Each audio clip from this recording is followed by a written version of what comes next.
सर्वप्रथम निवेश के महाकुंभ एवं उत्तर प्रदेश की समृद्धि के महोत्सव ग्लोबल इन्वेस्टर समिट 2023 के उद्घाटन के कार्यक्रम में जनसेवा, सुशासन और अपनी विजनरी दृष्टि से वैश्विक मंच पर भारत को एक नई पहचान दिलाने वाले हम सबके अगुवा, प्रेरणा स्रोत्र, देश के यशस्वी प्रधानमंत्री आदरणीय श्री नरेंद्र मोदी जी का हार्दिक स्वागत और अभिनंदन करता हूं। नारी शक्ति की प्रतीक, हम सब की अभिभावक, उत्तर प्रदेश की माननीय राज्यपाल श्रीमती आनंदीबेन पटेल जी, भारत के यशस्वी रक्षा मंत्री, लखनऊ के लोकप्रिय सांसद आदरणीय श्री राजनाथ सिंह जी, उत्तर प्रदेश की सांस्कृतिक स्वाभिमान एवं आर्थिक उन्नति को नई ऊंचाई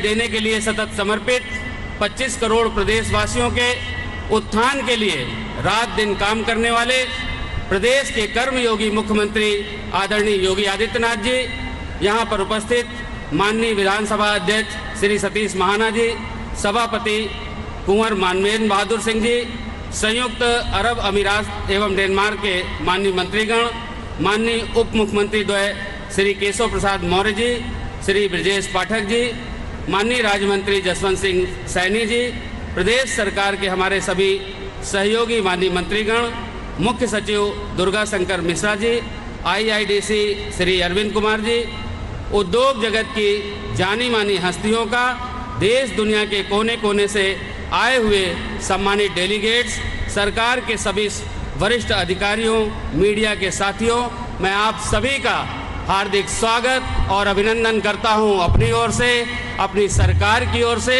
और सरकार के मुखिया योगी आदित्यनाथ जी की ओर से आप सभी का हार्दिक स्वागत और अभिनंदन करता हूं। हम सब का परम सौभाग्य है कि जब माननीय प्रधानमंत्री जी के यशस्वी नेतृत्व में भारत को G20 की अध्यक्षता का गौरव प्राप्त हो रहा है। पूरा भारतवर्ष इस उपलब्धि से गदगद है। सभी के मन में माननीय प्रधानमंत्री जी के लिए एक ही भाव उठता है कि मोदी जी की रूह में जज्बा है जब ईमान का, मोदी जी की रूह में जज्बा है जब ईमान का, क्यों न फिर डंका बजे दुनिया में हिंदुस्तान का, क्यों न फिर डंका बजे दुनिया में हिंदुस्तान का। अभी हाल ही में अमृतकाल का पहला बजट, जन कल्याणकारी बजट प्रस्तुत किया गया। ऐसे स्वर्णिम कालखंड में उत्तर प्रदेश को एक ऐसे आयोजन की मेजबानी का शुभ अवसर प्राप्त हो रहा है जो भारत की आत्मा के मौलिक विचार वसुधैव कुटुंबकम की बुनियाद पर आधारित है। आज के इस कार्यक्रम में United kingdom, Japan, Australia, Italy सहित 10 देशों के सम्मानित प्रतिनिधि पार्टनर कंट्री के रूप में उपस्थित है। माननीय प्रधानमंत्री जी, इस कार्यक्रम की पृष्ठभूमि में आपकी वैश्विक सोच की प्रेरणा समाहित है। GIS में निवेशकों को आमंत्रित करने के लिए माननीय मुख्यमंत्री जी के नेतृत्व में उत्तर प्रदेश के सभी 75 जनपदों में, देश के सभी बड़े महानगरों में, दुनिया के 16 देशों और 21 सिटीज में रोड शो के आयोजन हुए। इस मुहिम से लोकल से लेकर ग्लोबल तक के वास्तविक मंत्र को धरातल पर उतारा गया है। यही कारण है लाखों करोड़ के निवेश प्राप्त हुए। इस समिट को अभूतपूर्व सफलता प्राप्त हुई। GIS के मंच से हम विकास की नई संभावनाओं का हार्दिक स्वागत और अभिनंदन करते हैं। दूरगामी दृष्टि एवं सही दिशा वाली डबल इंजन की सरकार के कारण हम सब आज इस विराट आयोजन के साक्षी बन रहे हैं, जहां एक ओर अयोध्या, काशी, मथुरा की दिव्यता, प्रयाग का महाकुंभ दुनिया भर में सनातन धर्म को मानने वालों को गदगद कर रहा है, तो वहीं दूसरी ओर डिफेंस कॉरिडोर, डाटा सेंटर, जेवर airport, logistic park, pharma park, film city जैसे महत्वपूर्ण परियोजनाओं से इंडस्ट्री, इंफ्रास्ट्रक्चर, इकोनॉमी को भी उत्तरोत्तर नई ऊंचाई मिल रही है। हम सांस्कृतिक विकास और आर्थिक तरक्की दोनों ही मोर्चों पर एक साथ आगे बढ़ रहे हैं। देश और दुनिया की प्रतिष्ठित कंपनियों के आगमन से प्रदेश की अर्थव्यवस्था को नई मजबूती मिलेगी और रोजगार के करोड़ों नए अवसर प्राप्त होंगे। माननीय प्रधानमंत्री जी, आपके मार्गदर्शन में, माननीय मुख्यमंत्री जी के नेतृत्व में 2017 से 2022 में उत्तर प्रदेश उत्तम प्रदेश बना है, अब सर्वोत्तम प्रदेश बनने की ओर अग्रसर है। चाक चौबंद कानून व्यवस्था, निवेशकों के हित की सुरक्षा, इंडस्ट्री फ्रेंडली इकोसिस्टम, समयबद्ध एवं जवाबदेह कार्यप्रणाली के कारण बड़े पैमाने पर निवेश आकर्षित हुआ है। पूर्वांचल एवं बुंदेलखंड एक्सप्रेसवे के सुचारू नेटवर्क से इंडस्ट्रियल ग्रोथ को नई रफ्तार मिली है। यही कारण है जो क्षेत्र औद्योगिक विकास से अछूते रहते थे, आज इंडस्ट्रियल हब बनकर उभर रहे हैं। माननीय प्रधानमंत्री जी, आपकी गरिमामयी उपस्थिति में आज का यह आयोजन उत्तर प्रदेश की औद्योगिक विकास की यात्रा में अविस्मरणीय अध्याय के रूप में दर्ज हो रहा है। माननीय मुख्यमंत्री जी के यशस्वी नेतृत्व में उत्तर प्रदेश $1 ट्रिलियन की इकोनॉमी बनने के महामार्ग पर ठोस कदमों के साथ आगे बढ़ रहा है। इस पंडाल में मौजूद प्रत्येक निवेशक का संकल्प से सिद्धि और सिद्धि से समृद्धि की यात्रा में सहभागी बनने के लिए सभी का हृदय से आभार व्यक्त करता हूं। माननीय प्रधानमंत्री जी, आपके बहुमूल्य समय के लिए कोटि कोटि आभार करते हुए आपके लिए इस पंडाल में मौजूद एक एक व्यक्ति के हृदय की भावना को 2 पंक्तियों के माध्यम से कहते हुए अपनी वाणी को विराम देता हूं। मोदी जी के पास है जागीर जब ईमान की, मोदी जी के पास है जागीर जब ईमान की, मुस्कुराए फिर न क्यों तस्वीर हिंदुस्तान की, मुस्कुराए फिर न क्यों तस्वीर हिंदुस्तान की। जय हिंद, जय भारत।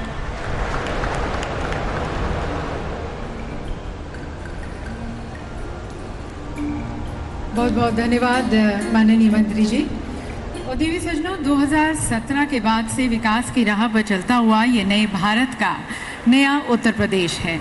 राज्य वही है, संसाधन वही है, काम करने वाले लोग भी वही हैं, पर नई नेतृत्व में नई सोच के साथ, पारदर्शी कार्य संस्कृति के साथ, लोक कल्याण की भावना के साथ ये समृद्ध, संपन्न और सुरक्षित उत्तर प्रदेश है, जो अब भविष्य के द्वार पर दस्तक देते हुए आप सभी का आह्वान कर रहा है कि आप नवीन और शक्तिशाली भारत के निर्माण में, नवीन उत्तर प्रदेश की विकास गाथा में शामिल हो।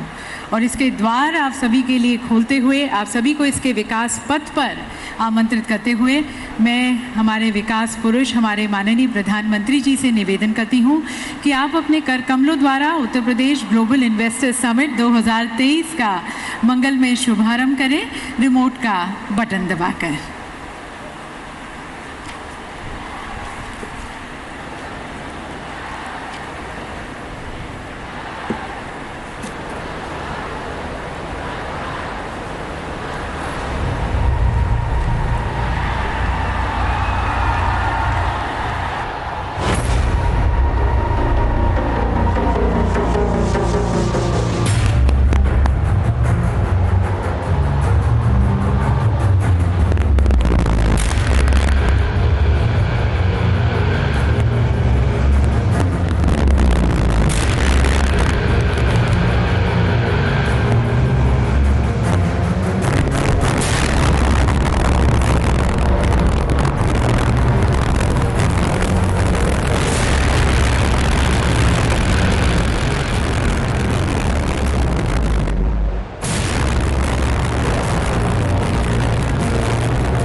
world-class infrastructure, enabling policy framework, business-friendly governance.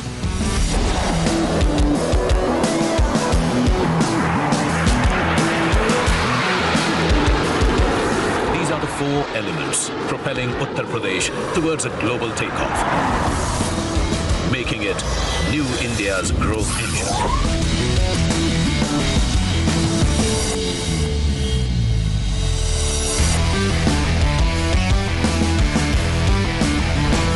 Following the growth principles laid down by India's visionary Prime Minister Shri Narendra Modi, Uttar Pradesh is on its way to becoming the most preferred investment destination for global investors and industrialists. One of the fastest growing Indian states, UP ranks high in ease of doing business with zero tolerance policy against crime and corruption. Known for its cultural vibrance, value system and 250 million populace, UP is not only India's single largest consumer market, but also a bountiful supplier of skilled human resources. The state has a vast land bank and robust policies to ensure the availability of land for investors to do business. A number of sector-specific industrial parks are being developed. Blessed with natural resources, fertile land and perennial rivers, the state offers tremendous opportunities in agro, food processing, dairy and textiles manufacturing sectors. With 96 lakh MSMEs, Uttar Pradesh is Digital India's biggest hub of mobile manufacturing, an emerging data center hub, pharma and educational hub. UP में जिस प्रकार कानून व्यवस्था की स्थिति सुधरी है, उससे व्यापारियों का भरोसा लौटा है, बिजनेस के लिए सही माहौल बना है। बीते वर्षों में यहाँ की प्रशासनिक क्षमता और गवर्नेंस में भी सुधार आया है। Inspired by PM's Vocal for Local movement, UP is high on promoting indigenous products under One District, One Product project. Our defense corridor is helping India become Atmanirbhar in the defense sector. The state is a haven for cultural, spiritual and eco-tourism businesses too.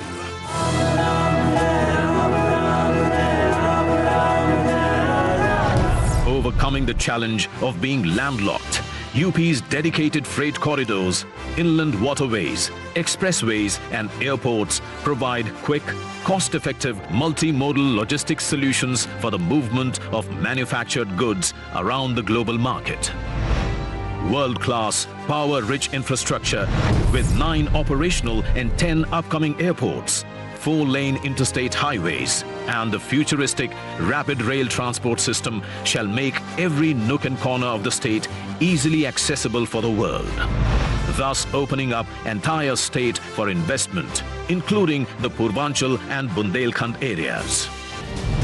To ensure an investor-friendly ecosystem based on transparency and trust, the government of Uttar Pradesh has come up with Invest UP 2.0, a comprehensive investor services framework under which a single window MOU monitoring portal, Nivesh Sarathi, has been developed to provide one-stop solutions for investors. The state government has formulated new Industrial Investment and Employment Promotion Policy 2022 and more than 25 sectoral policies to attract investments in various focus sectors.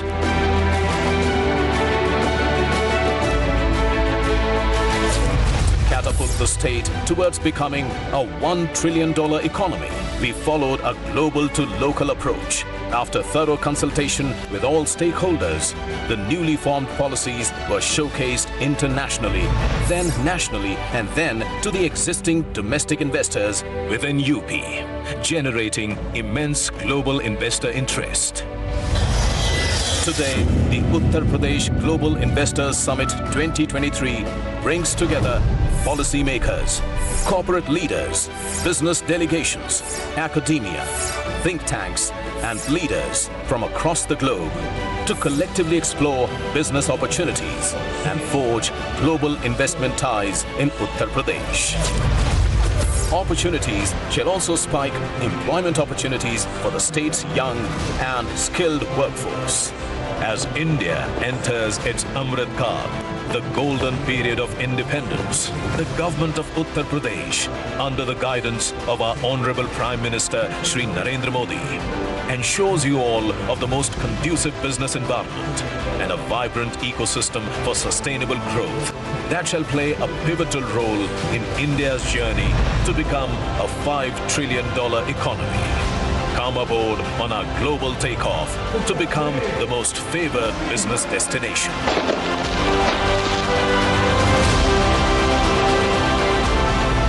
Uttar Pradesh पूर्वी भारत का ही नहीं बल्कि पूरे देश का growth engine बन सकता है।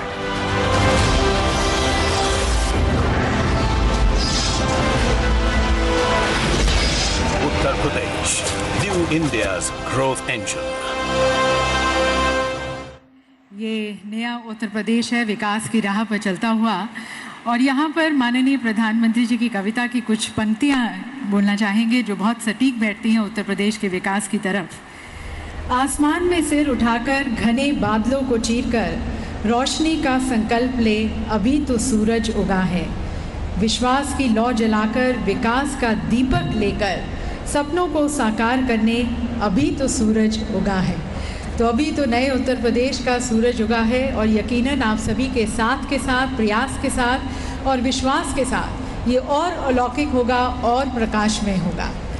और इसी साथ और सहयोग की मनोकामना के साथ अब हम आमंत्रित करते हैं हमारे लीडिंग इंडस्ट्रियलिस्ट, हमारे लीडिंग इन्वेस्टर्स के विचारों को। और सबसे पहले मैं निवेदन करना चाहूँगी, आमंत्रित करती हूँ डॉक्टर कुमार मंगलम बिरला जी को, चेयरमैन आदित्य बिरला ग्रुप। उन्हें तालियों के साथ, शुभकामनाओं के साथ मंच पर स्वागत करते हैं। आप जानते होंगे कि 2023 में अभी हाल ही में उन्हें पद्म भूषण से सुशोभित किया गया है। Inviting doctor Kumar Mangalam Birla ji.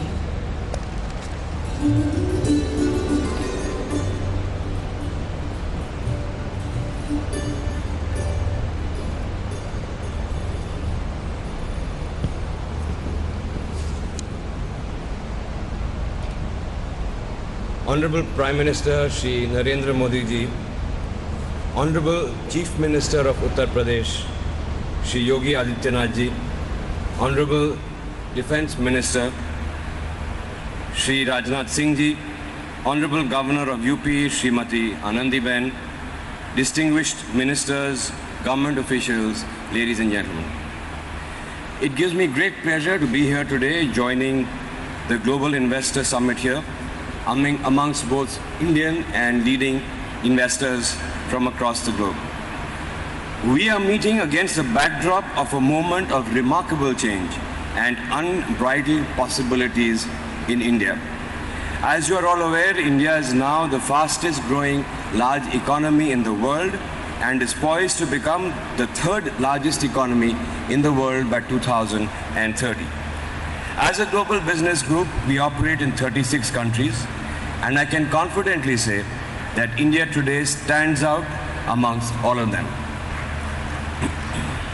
There is perhaps no other country in the world that combines robust democracy, transformational governance, economic might, demographic dynamism, and entrepreneurial energy. From renewables to digital governance and space tech to agri-innovation, India is emerging as a truly global champion. And for that, one man deserves much of the credit, our Honorable Prime Minister Narendra Modi ji, जिन पर 140 करोड़ भारतवासियों का अटूट विश्वास है.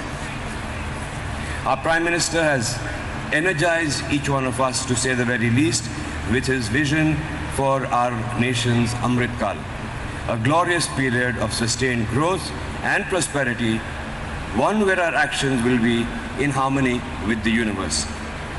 मुझे विश्वास है कि इस अमृत काल में हमारी यानी इंडिया की प्रगति वैश्विक समृद्धि का एक नींव होगी. And at the heart of this Indian story is of course Uttar Pradesh. The Aditya Birla Group shares a deep bond with Uttar Pradesh.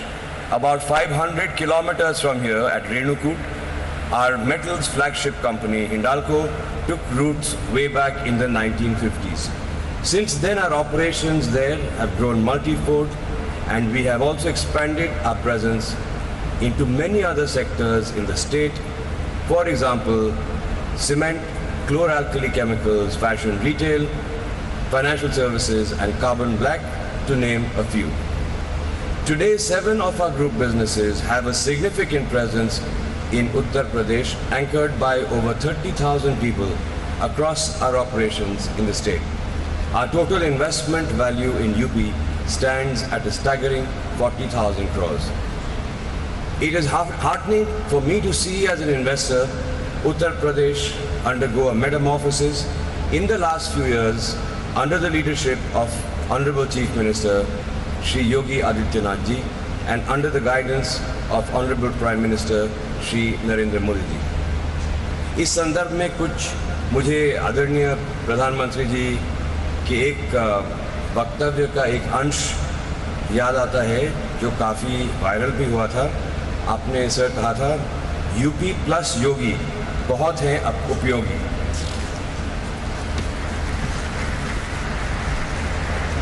Uttar Pradesh was always known for being the most populous state in India for its agrarian base and for its proximity to the national capital region. However, it was a laggard in industrial development despite having a large consumption base. That picture is slowly and dramatically changing thanks to a pragmatic and industry-friendly administration and rapid pace of infrastructure development. The scale of infrastructure projects and their pace of implementation here are both remarkable.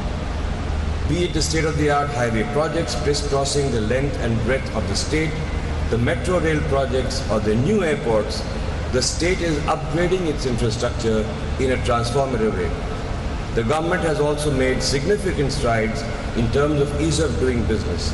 It was ranked second in the ease of doing business survey of the central government. Its Nivesh Mitra portal, which is a dedicated single window system, has won huge appreciation from investors. To further build upon its attractiveness for investors, the Uttar Pradesh government has recently launched a new industrial investment and employment promotion policy that targets making the state a $1 trillion economy. Investors are already taking note of the changing face of Uttar Pradesh. In the 3 years ending September 2022, the state has attracted FDI worth $1.1 billion, which is more than what it has attracted over the first 2 decades of this century.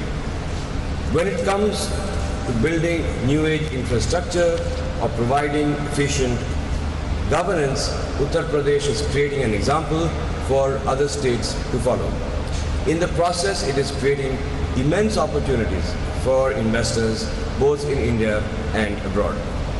As an early investor in the industrial journey of the state, we feel enthused by the rapid progress that the state is making.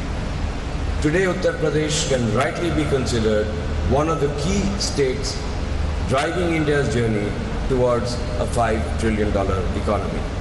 And therefore, we are committing further investments to the tune of rupees 25,000 crores across our businesses: cement, metals, chemicals, financial services, and renewable energy. And we are truly excited to be a part of this journey. Thank you.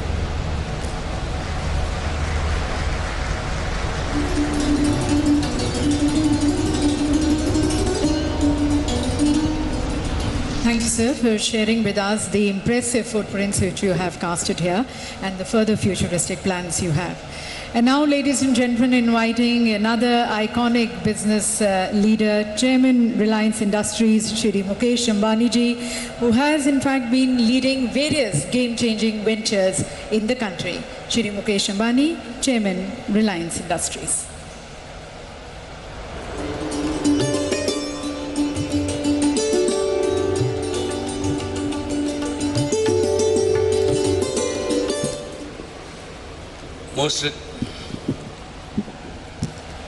Most respected Prime Minister Shri Narendra Modi ji, respected Governor Srimati Anandiben Patel, respected Defence Minister Shri Rajnath Singh ji, respected Chief Minister Shri Yogi Adityanath ji, distinguished dignitaries, my esteemed friends from industry and business, आप सभी को मेरा सादर नमस्कार। Uttar Pradesh global investors summit विकास का एक महाकुंभ है। यहाँ दूसरी बार आना मेरे लिए सौभाग्य की बात है। लखनऊ पुण्य नगरी है, लक्ष्मण की नगरी है।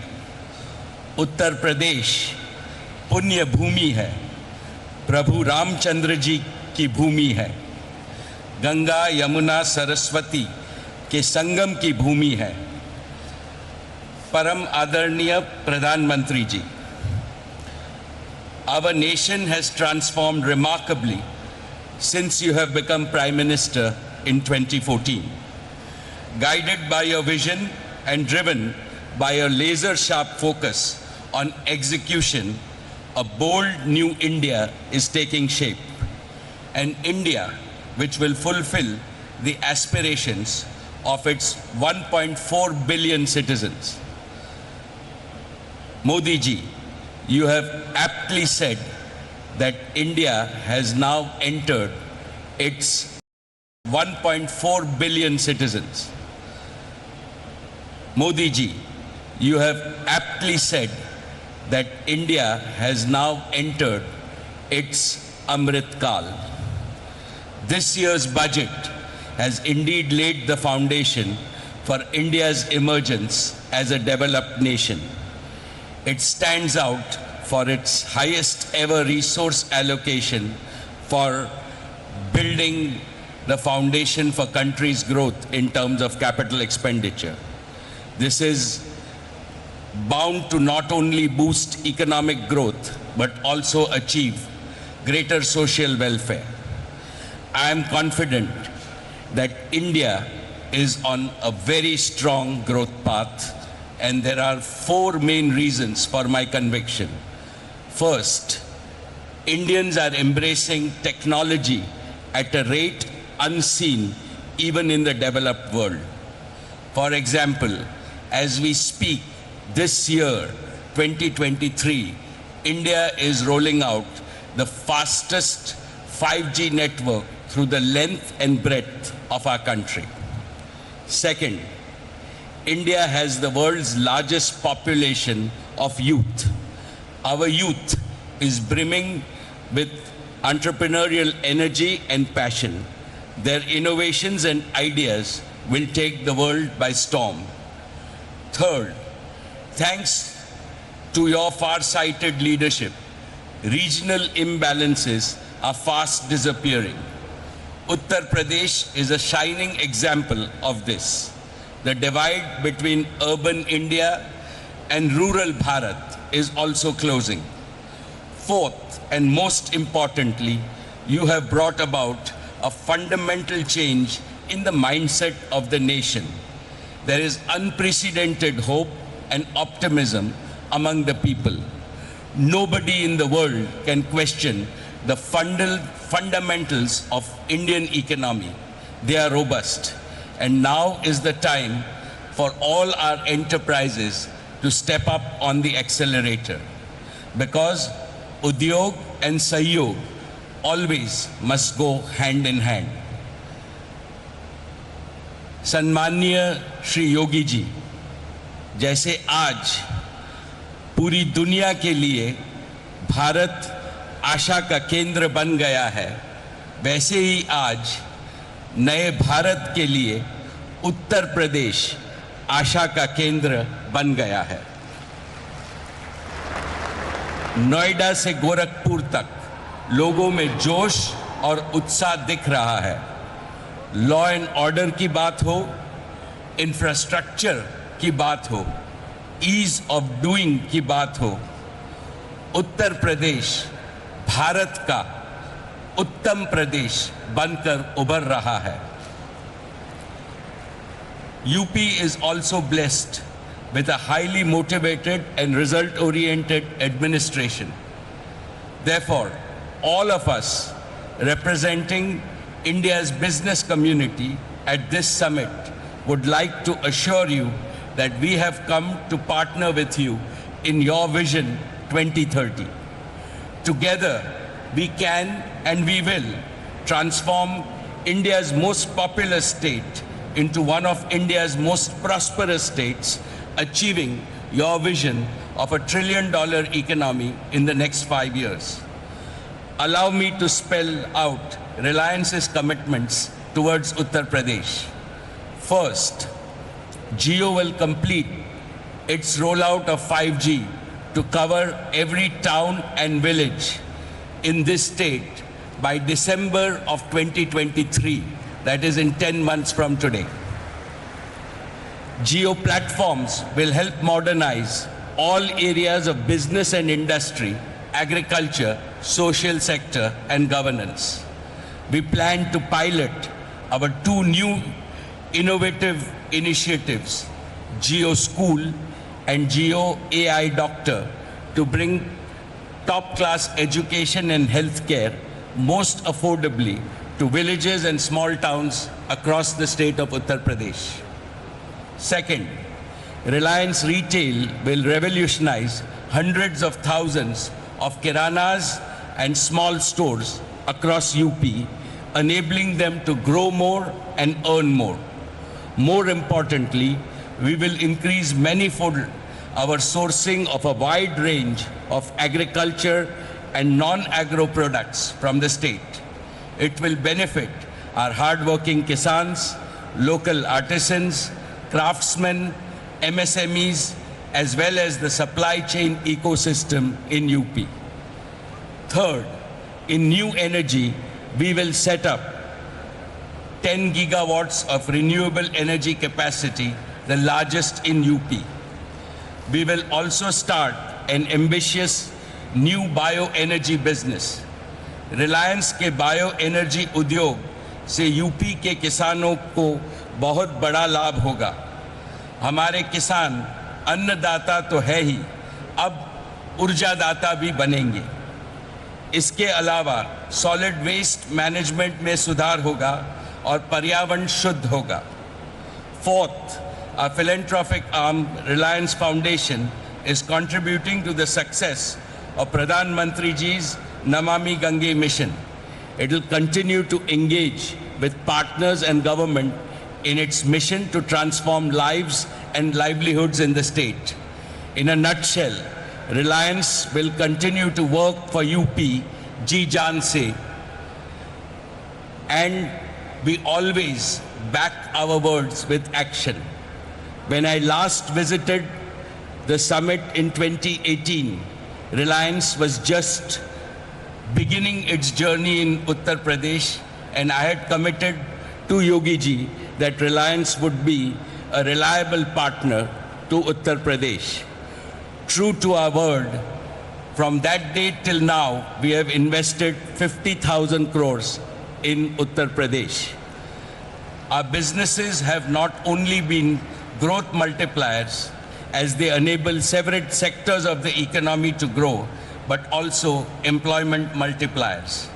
Our investments have generated over 80,000 direct and indirect jobs in the state.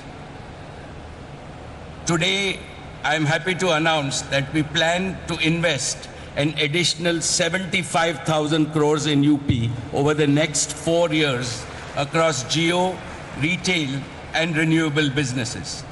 These new investments will create an additional over 1 lakh jobs in the state.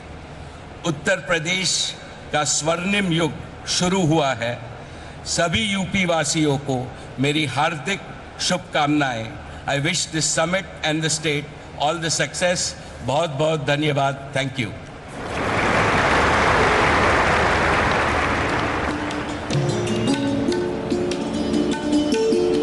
बहुत बहुत धन्यवाद सर, उत्तर प्रदेश की उन्नति और प्रगति में और अपना सहयोग देने का।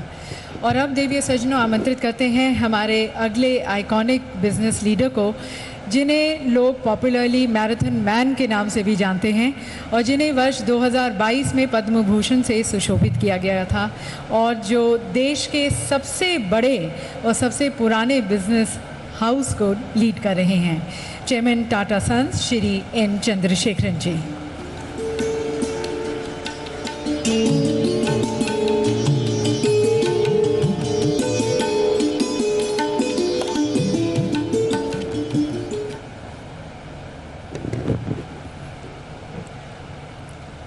Honorable Prime Minister Shri Narendra Modi ji, respected Governor Anandibhen ji,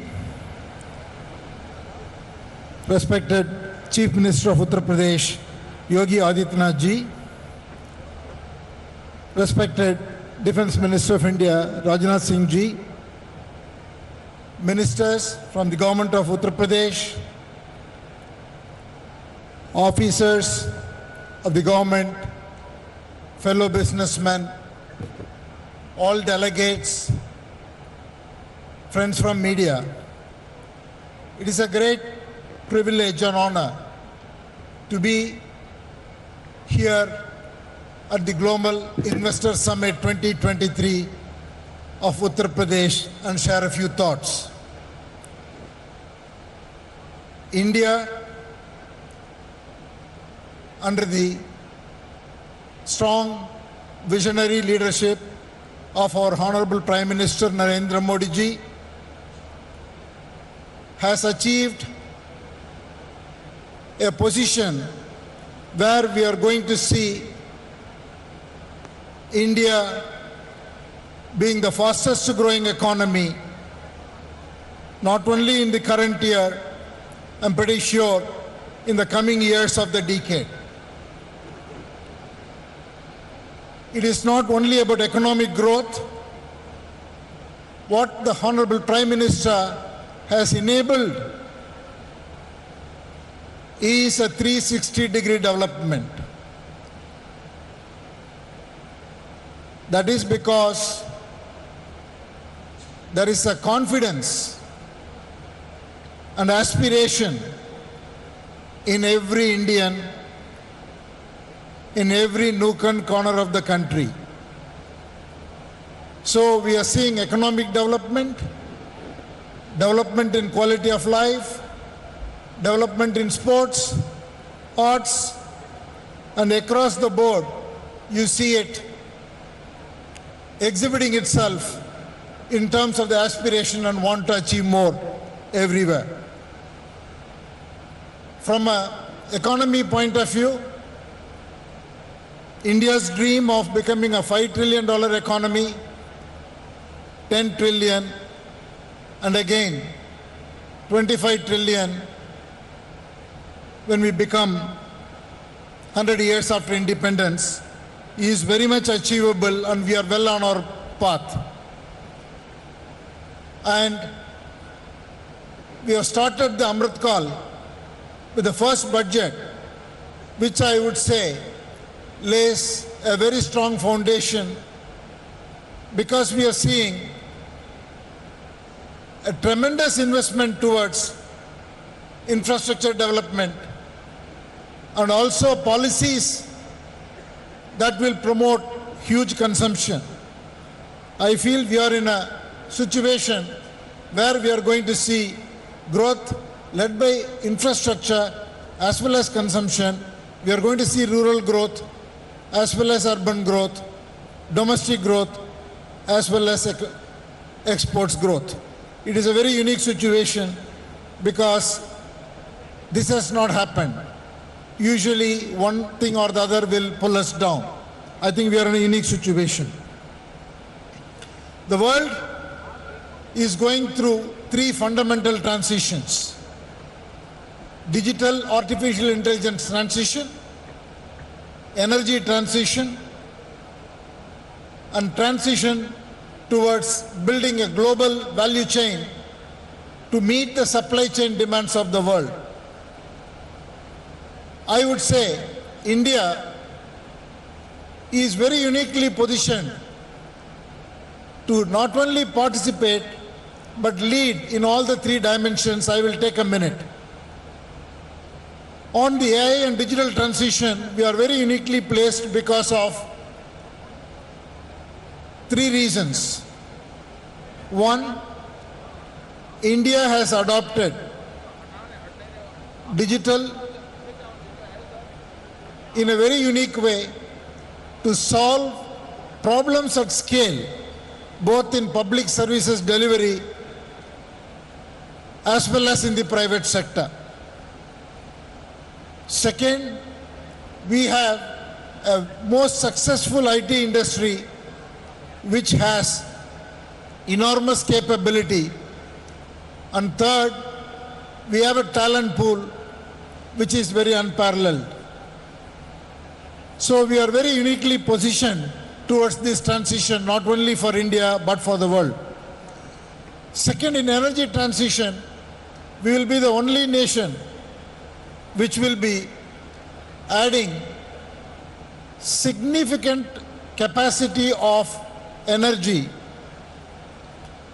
more than twice or thrice of what we have today in the next 2 decades. With this kind of a growth, transition becomes easier. The transition is not a substitution, transition becomes a growth engine. And third, in terms of the global supply chain, again, the government policies, whether it is the PLI schemes or simply the vision of the Prime Minister to take India to be a leader in the most important sectors of the future, is going to drive a huge amount of investment, capability building, and ecosystem development, which is all going to lead into enormous amount of growth domestically and most importantly globally from an export point of view.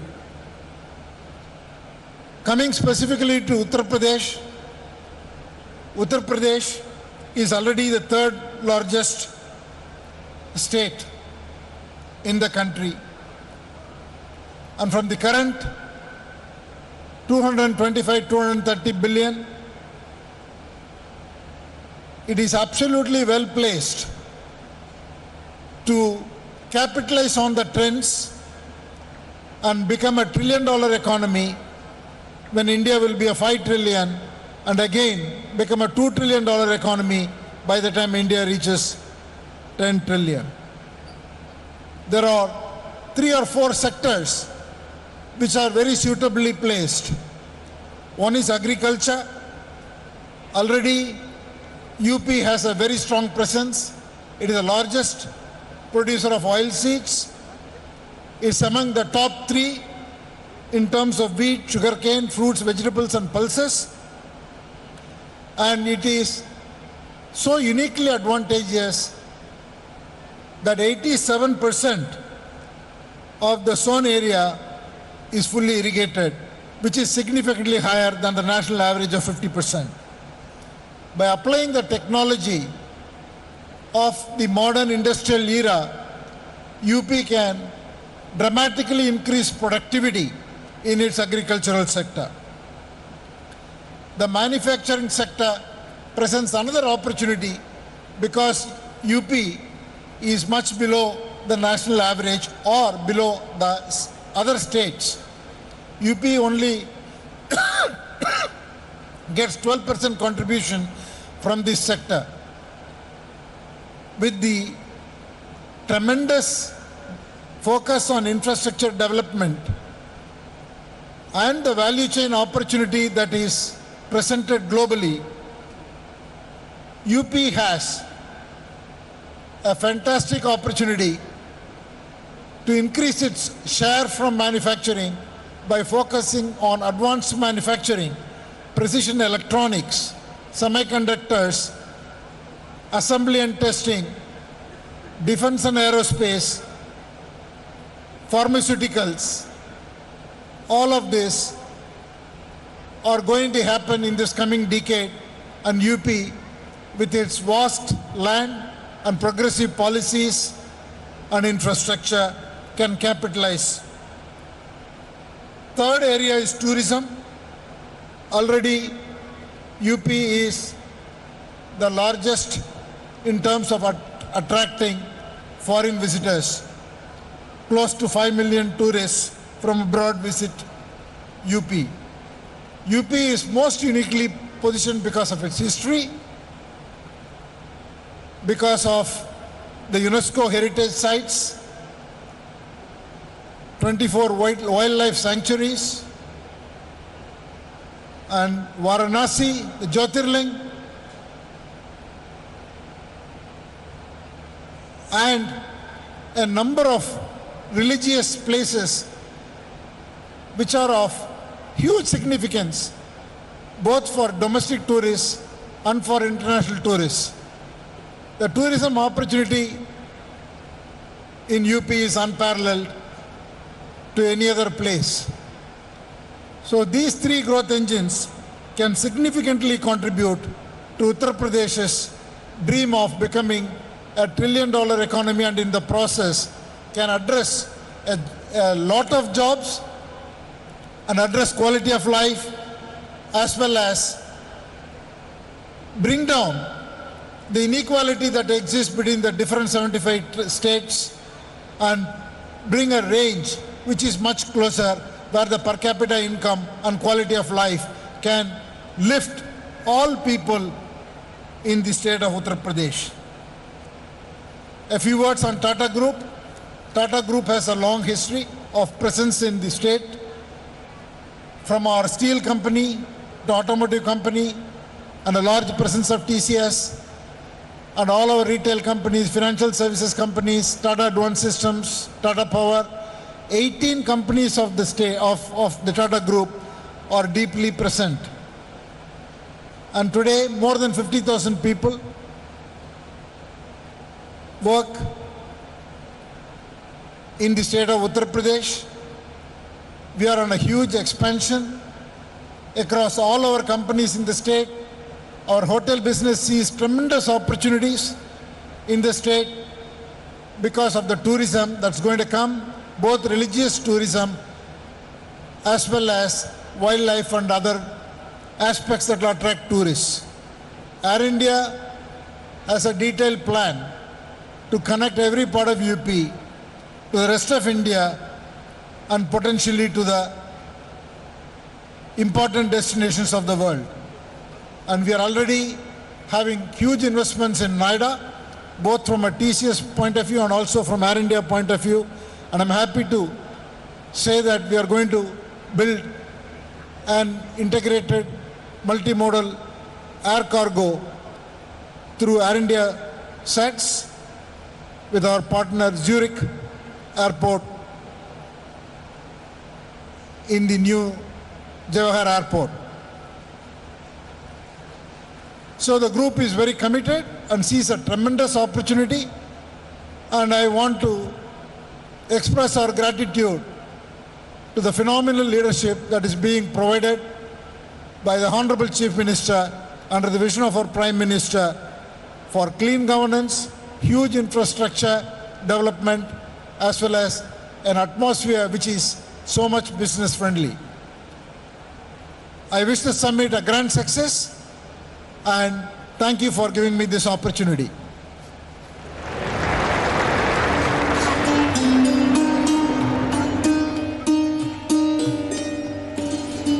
Thank you, sir, for your commitments for UP.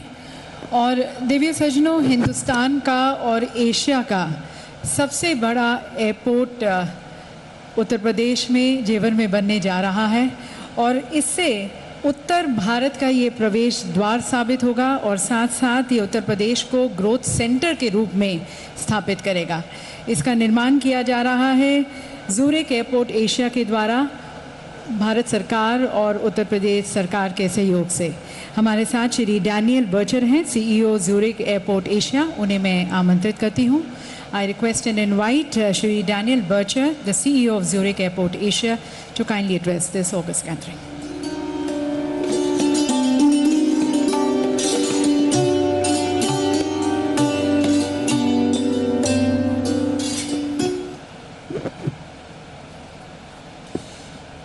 Honorable Prime Minister of India, Shri Narendra Modi ji, Honorable Defence Minister, Shri Rajnath Singh ji, Honorable Governor of UP, Madam ji, Honorable Chief Minister of Uttar Pradesh, Shri Yogi Adityanath ji, Member of Union Cabinet Ministers, Member of the Cabinet of Ministers of the Uttar Pradesh Government, Members of the Parliament and Members of the Uttar Pradesh Vidhan Parishad and Vidhan Sabha, friends and colleagues from the corporate world, members of the media, and ladies and gentlemen.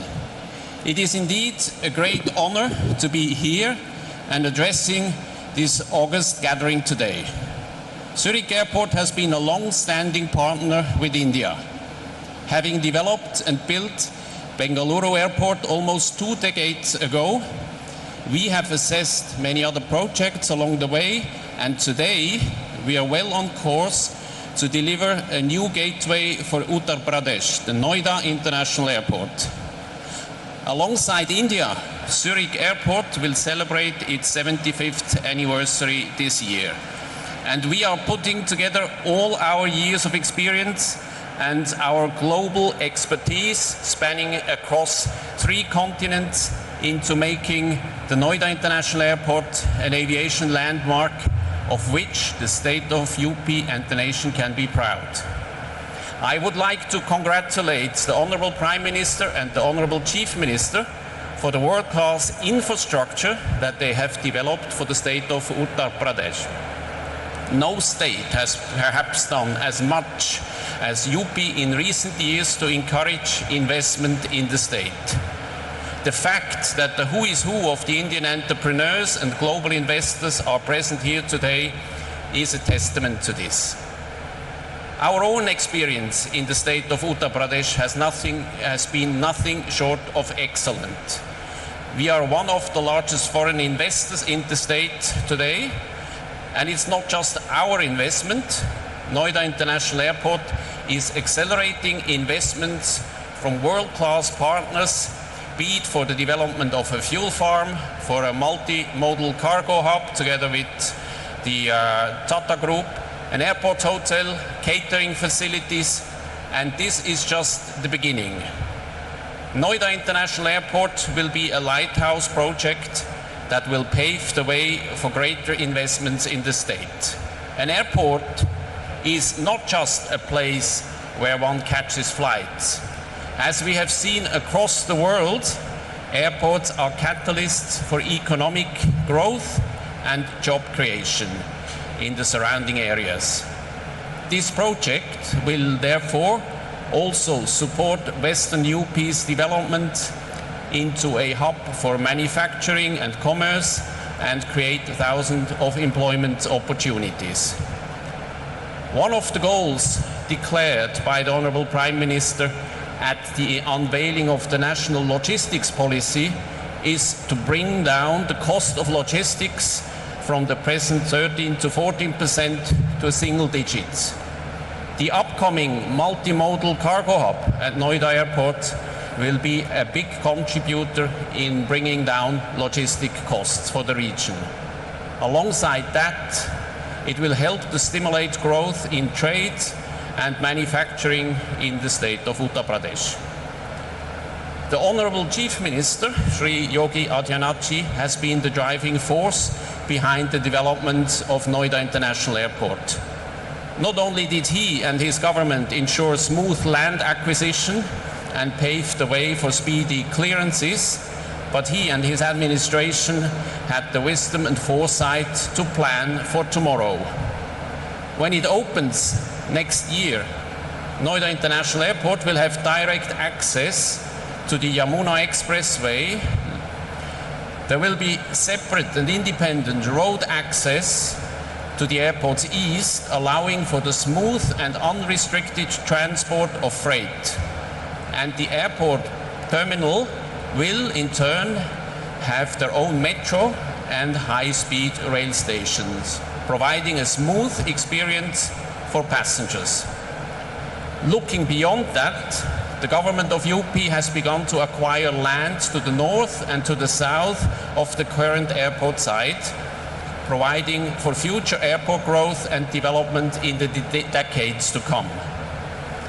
With the support and the encouragement of the state government, we are proud to say that we see ourselves not just as financial investors in the state of Uttar Pradesh, but as partners in its progress. Noida International Airport is a shining example of a public-private partnership in action, and we are delighted to have the government of Uttar Pradesh as public partners. Together, we will be developing a world-class airport in Noida, a modern, digitally enabled airport that will not only be welcoming and easy to use, but also sustainable. An airport that is very much at home in Western Uttar Pradesh and reflects the region's rich architectural heritage. Noida International Airport will be a true blend of Swiss efficiency and Indian hospitality. On behalf of Zurich Airport, I take this opportunity to thank you, Honorable Prime Minister Shri Narendra Modi ji, Honorable Chief Minister Shri Yogi Adityanath ji, for your support, your encouragement, your partnership. Honorable dignitaries, distinguished guests, ladies and gentlemen, I look forward to welcoming you as our guests and our partners at Noida International Airport in 2024. Dhanyavad.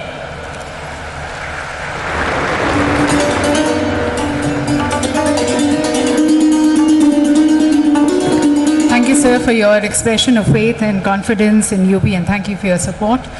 और देवी सजनों, भारत का 60% mobile manufacturing और 55% mobile component manufacturing Uttar Pradesh में होता है, और उसकी तरफ leading company है डिक्सन टेक्नोलॉजीज़। उनके chairman Dixon Technology Shri Sunil Vachhani ji को मैं आमंत्रित करती हूँ इस सभागार को संबोधित करने के लिए।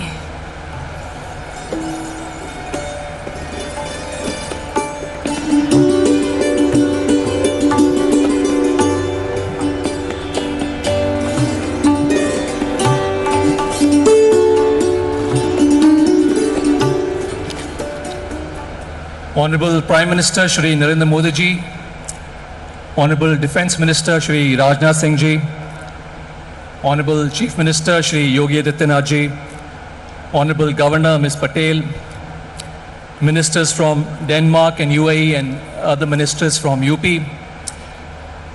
On behalf of Dixon and the mobile manufacturing industry, it's my proud privilege to talk to you about our journey in UP.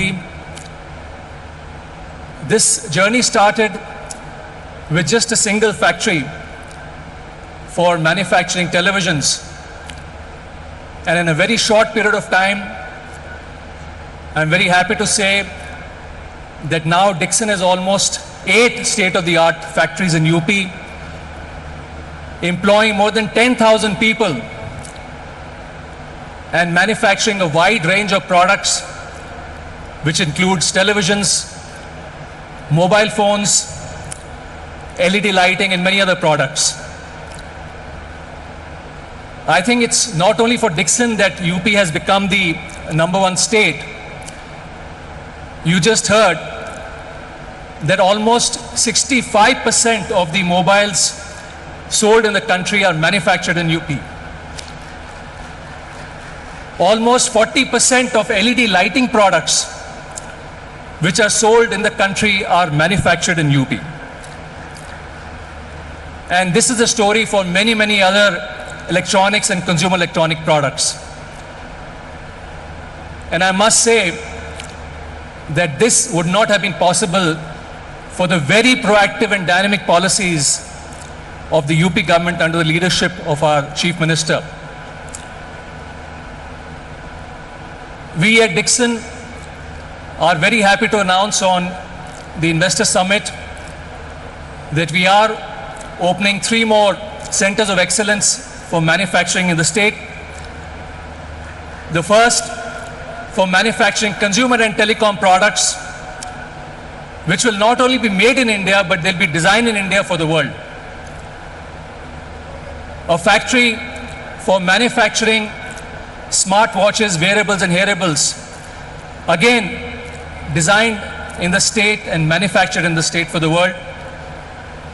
And finally, India's single largest factory for manufacturing refrigerators, almost 1.2 million refrigerators a year in Greater Noida. Once these factories are operational, they'll create job opportunities of almost 10,000 people. Finally, just to reflect of the mood in the industry, I think there is huge optimism and positivity in the industry today. There was a time when India was importing almost all its requirements for electronics into the country.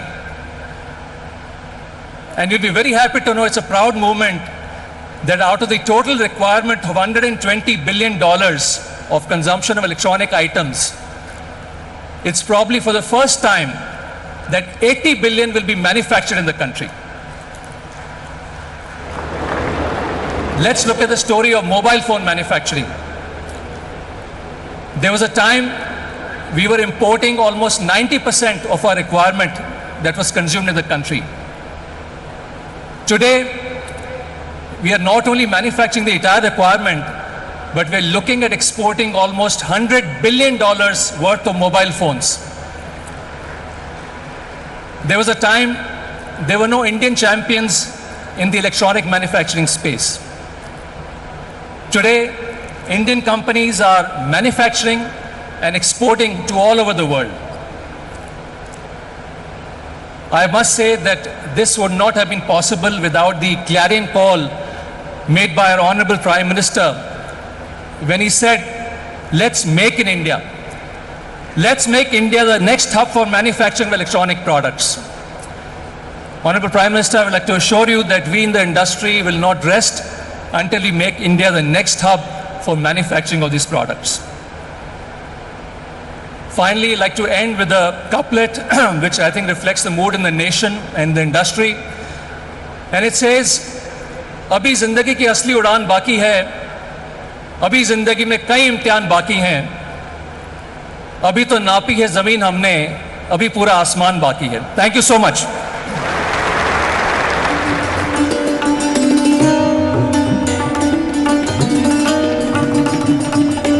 इस उड़ान की तरफ आप सभी का सहयोग के लिए बहुत बहुत धन्यवाद. Thanking all our industrialists for being our partners in success. और देवी सज्जनों, जैसे कि आपने सुना, भारत आज सभी क्षेत्रों में आत्मनिर्भर बनने की ओर अग्रसर है और एक ऐसा क्षेत्र है अब डिफेंस का क्षेत्र. आप जानते होंगे कि भारत में 2 डिफेंस इंडस्ट्रियल कॉरिडोर्स विकसित किए जा रहे हैं, एक तमिलनाडु में और दूसरा उत्तर प्रदेश में. और इन कॉरिडोर्स के बनने से भारत रक्षा के क्षेत्र में आत्मनिर्भर बनेगा, मेक इन इंडिया को बढ़ावा मिलेगा, हमारा आयात कम होगा और साथ साथ डिफेंस मैन्युफैक्चरिंग और रिसर्च और डेवलपमेंट में भी भारत विश्व के मानचित्र पर एक अग्रणी राष्ट्र के रूप में स्थापित होगा. हमारे साथ हमारे माननीय केंद्रीय रक्षा मंत्री जी हैं श्री राजनाथ सिंह जी. सभी की तालियों के बीच में उन्हें आमंत्रित करती हूँ इस सम्मानित सभागार को संबोधित करने के लिए.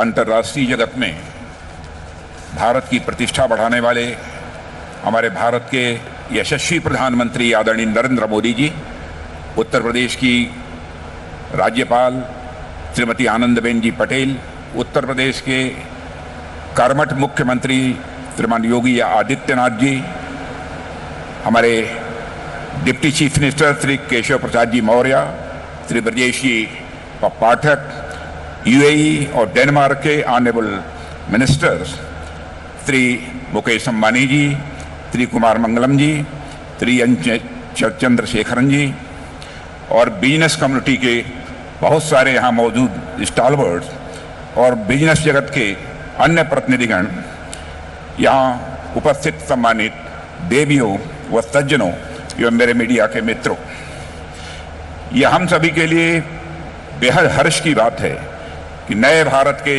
निर्माता हमारे माननीय प्रधानमंत्री जी अपना अमूल्य मार्गदर्शन देने के लिए हम सबके बीच यहाँ उपस्थित हैं। लखनऊ मेरी कॉन्स्टिट्यूंसी है, लखनऊ मेरी कर्मभूमि है और यहाँ आपका स्वागत करना मेरे लिए एक गौरव का विषय है।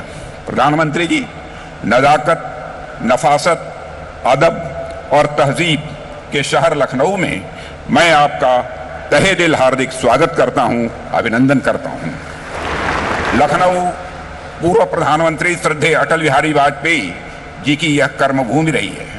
इस अवसर पर मैं उनका स्मरण करता हूं और उनको नमन करता हूं। उन्होंने राष्ट्र को सशक्तिकरण का जो मार्ग दिखाया था, माननीय प्रधानमंत्री जी के नेतृत्व में राष्ट्र आज उस पर मजबूती के साथ आगे बढ़ रहा है। प्रधानमंत्री जी, आपके रूप में इस देश को केवल एक प्रधानमंत्री ही नहीं मिला है, बल्कि इस देश को एक मार्गदर्शक, एक अभिभावक और एक प्रेरणा पुरुष मिला है। पिछले कुछ वर्षों में व्यक्तिगत और राजनीतिक विश्वसनीयता का जो प्रतिमान आपने भारत में स्थापित किया है, वह लंबे समय तक अटूट रहेगा और देश को लगातार प्रेरित करता रहेगा, ऐसा मेरा मानना है। आज राष्ट्र के कोटि कोटि जन एक साथ मिलकर नए भारत की जो विशाल इमारत निर्मित कर रहे हैं, उसकी बुनियाद में इसी विश्वसनीयता की ही मजबूती है। आज दुनिया भारत को आशा और संभावना के दृष्टि से देखती है, तो उसके पीछे भी यही विश्वसनीयता है। प्रधानमंत्री जी, भारत के बदलते परिदृश्य ने दुनिया का ध्यान अपनी ओर खींचा है। प्राचीन काल में यह देश जिन जिन चीजों के कारण दुनिया भर में प्रसिद्ध था, यहाँ का उद्योग और व्यापार भी उनमें से एक था। पर कुछ ऐतिहासिक कारणों के चलते यहाँ का उद्योग और व्यापार गर्त में जाने लगा। इस देश ने ऐसा भी समय देखा है जब तमाम संसाधनों और उपयुक्त परिस्थितियों के बावजूद लोग बिजनेस के क्षेत्र में आने से हिचकिचाने लगे थे।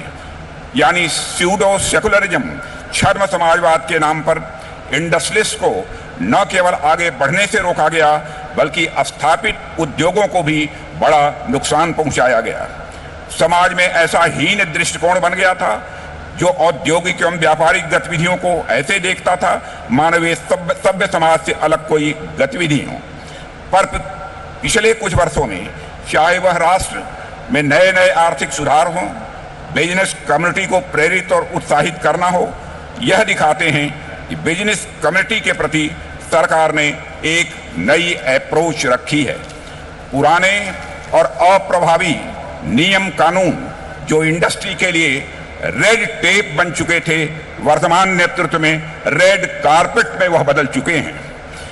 आज बिजनेस कम्युनिटी को न केवल सम्मान और भरोसे की नजर से देखा जाता है, बल्कि वेल्थ क्रिएटर के रूप में सामाजिक विकास में उन्हें एक प्रमुख कंट्रीब्यूटर समझा जाता है। भारत की लगातार बढ़ती साख में हमारी बिजनेस कम्युनिटी का बहुत बड़ा योगदान है। देवियों व सज्जनों, यह महत्वपूर्ण बात है कि आज international monetary fund, world bank, domestic एवं ग्लोबल इन्वेस्टर्स कम्युनिटी भारत को भरोसे की निगाह से देख रही है।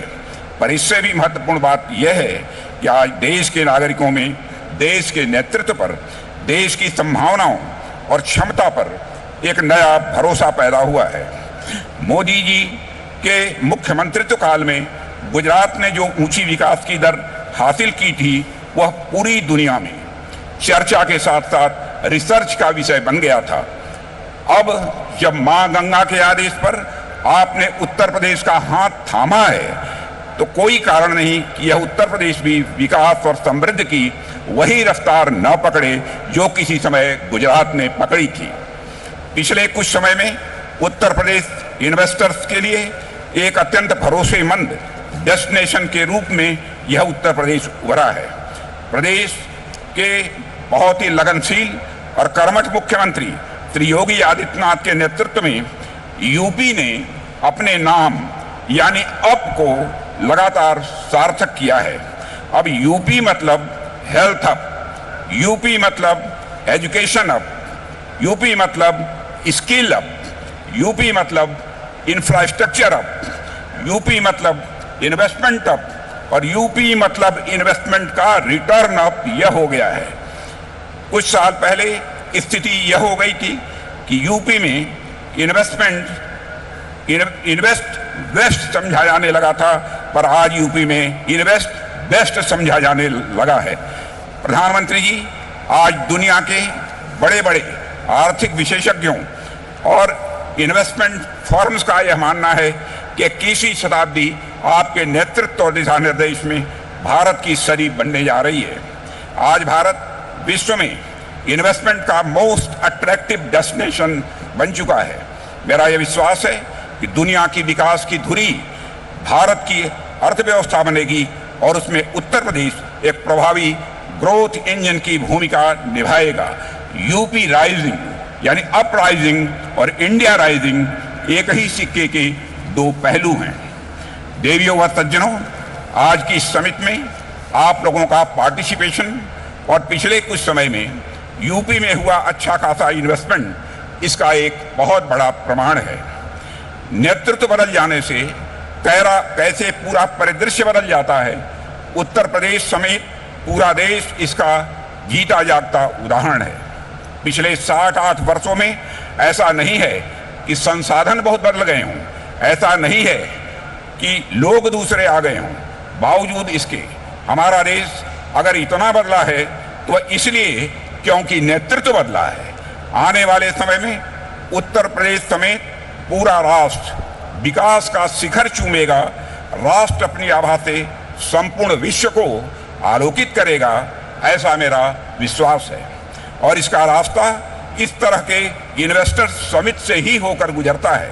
मैं इसकी सफलता की हृदय से शुभकामना देता हूं और एक बार फिर माननीय प्रधानमंत्री जी को अपने व्यस्ततम कार्यक्रम में से समय निकालकर और हम सबके मार्गदर्शन के लिए यहाँ पर उपस्थित होने पर मैं उन्हें धन्यवाद देता हूँ और आप सभी को धन्यवाद देते हुए यहीं पर अपना निवेदन समाप्त करता हूँ।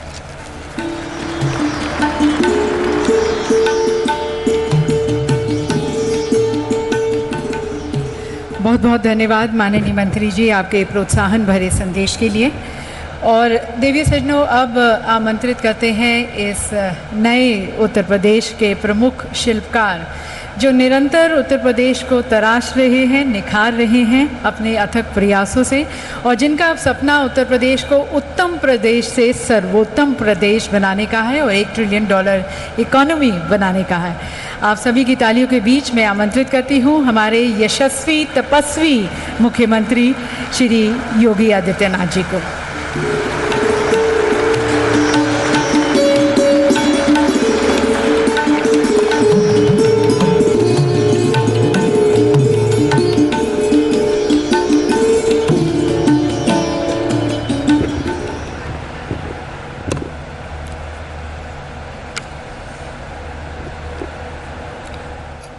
हम सबके मार्गदर्शक, देश के यशस्वी प्रधानमंत्री आदरणीय श्री नरेंद्र मोदी जी, प्रदेश के माननीय राज्यपाल श्रीमती आनंदीबेन पटेल जी, माननीय रक्षा मंत्री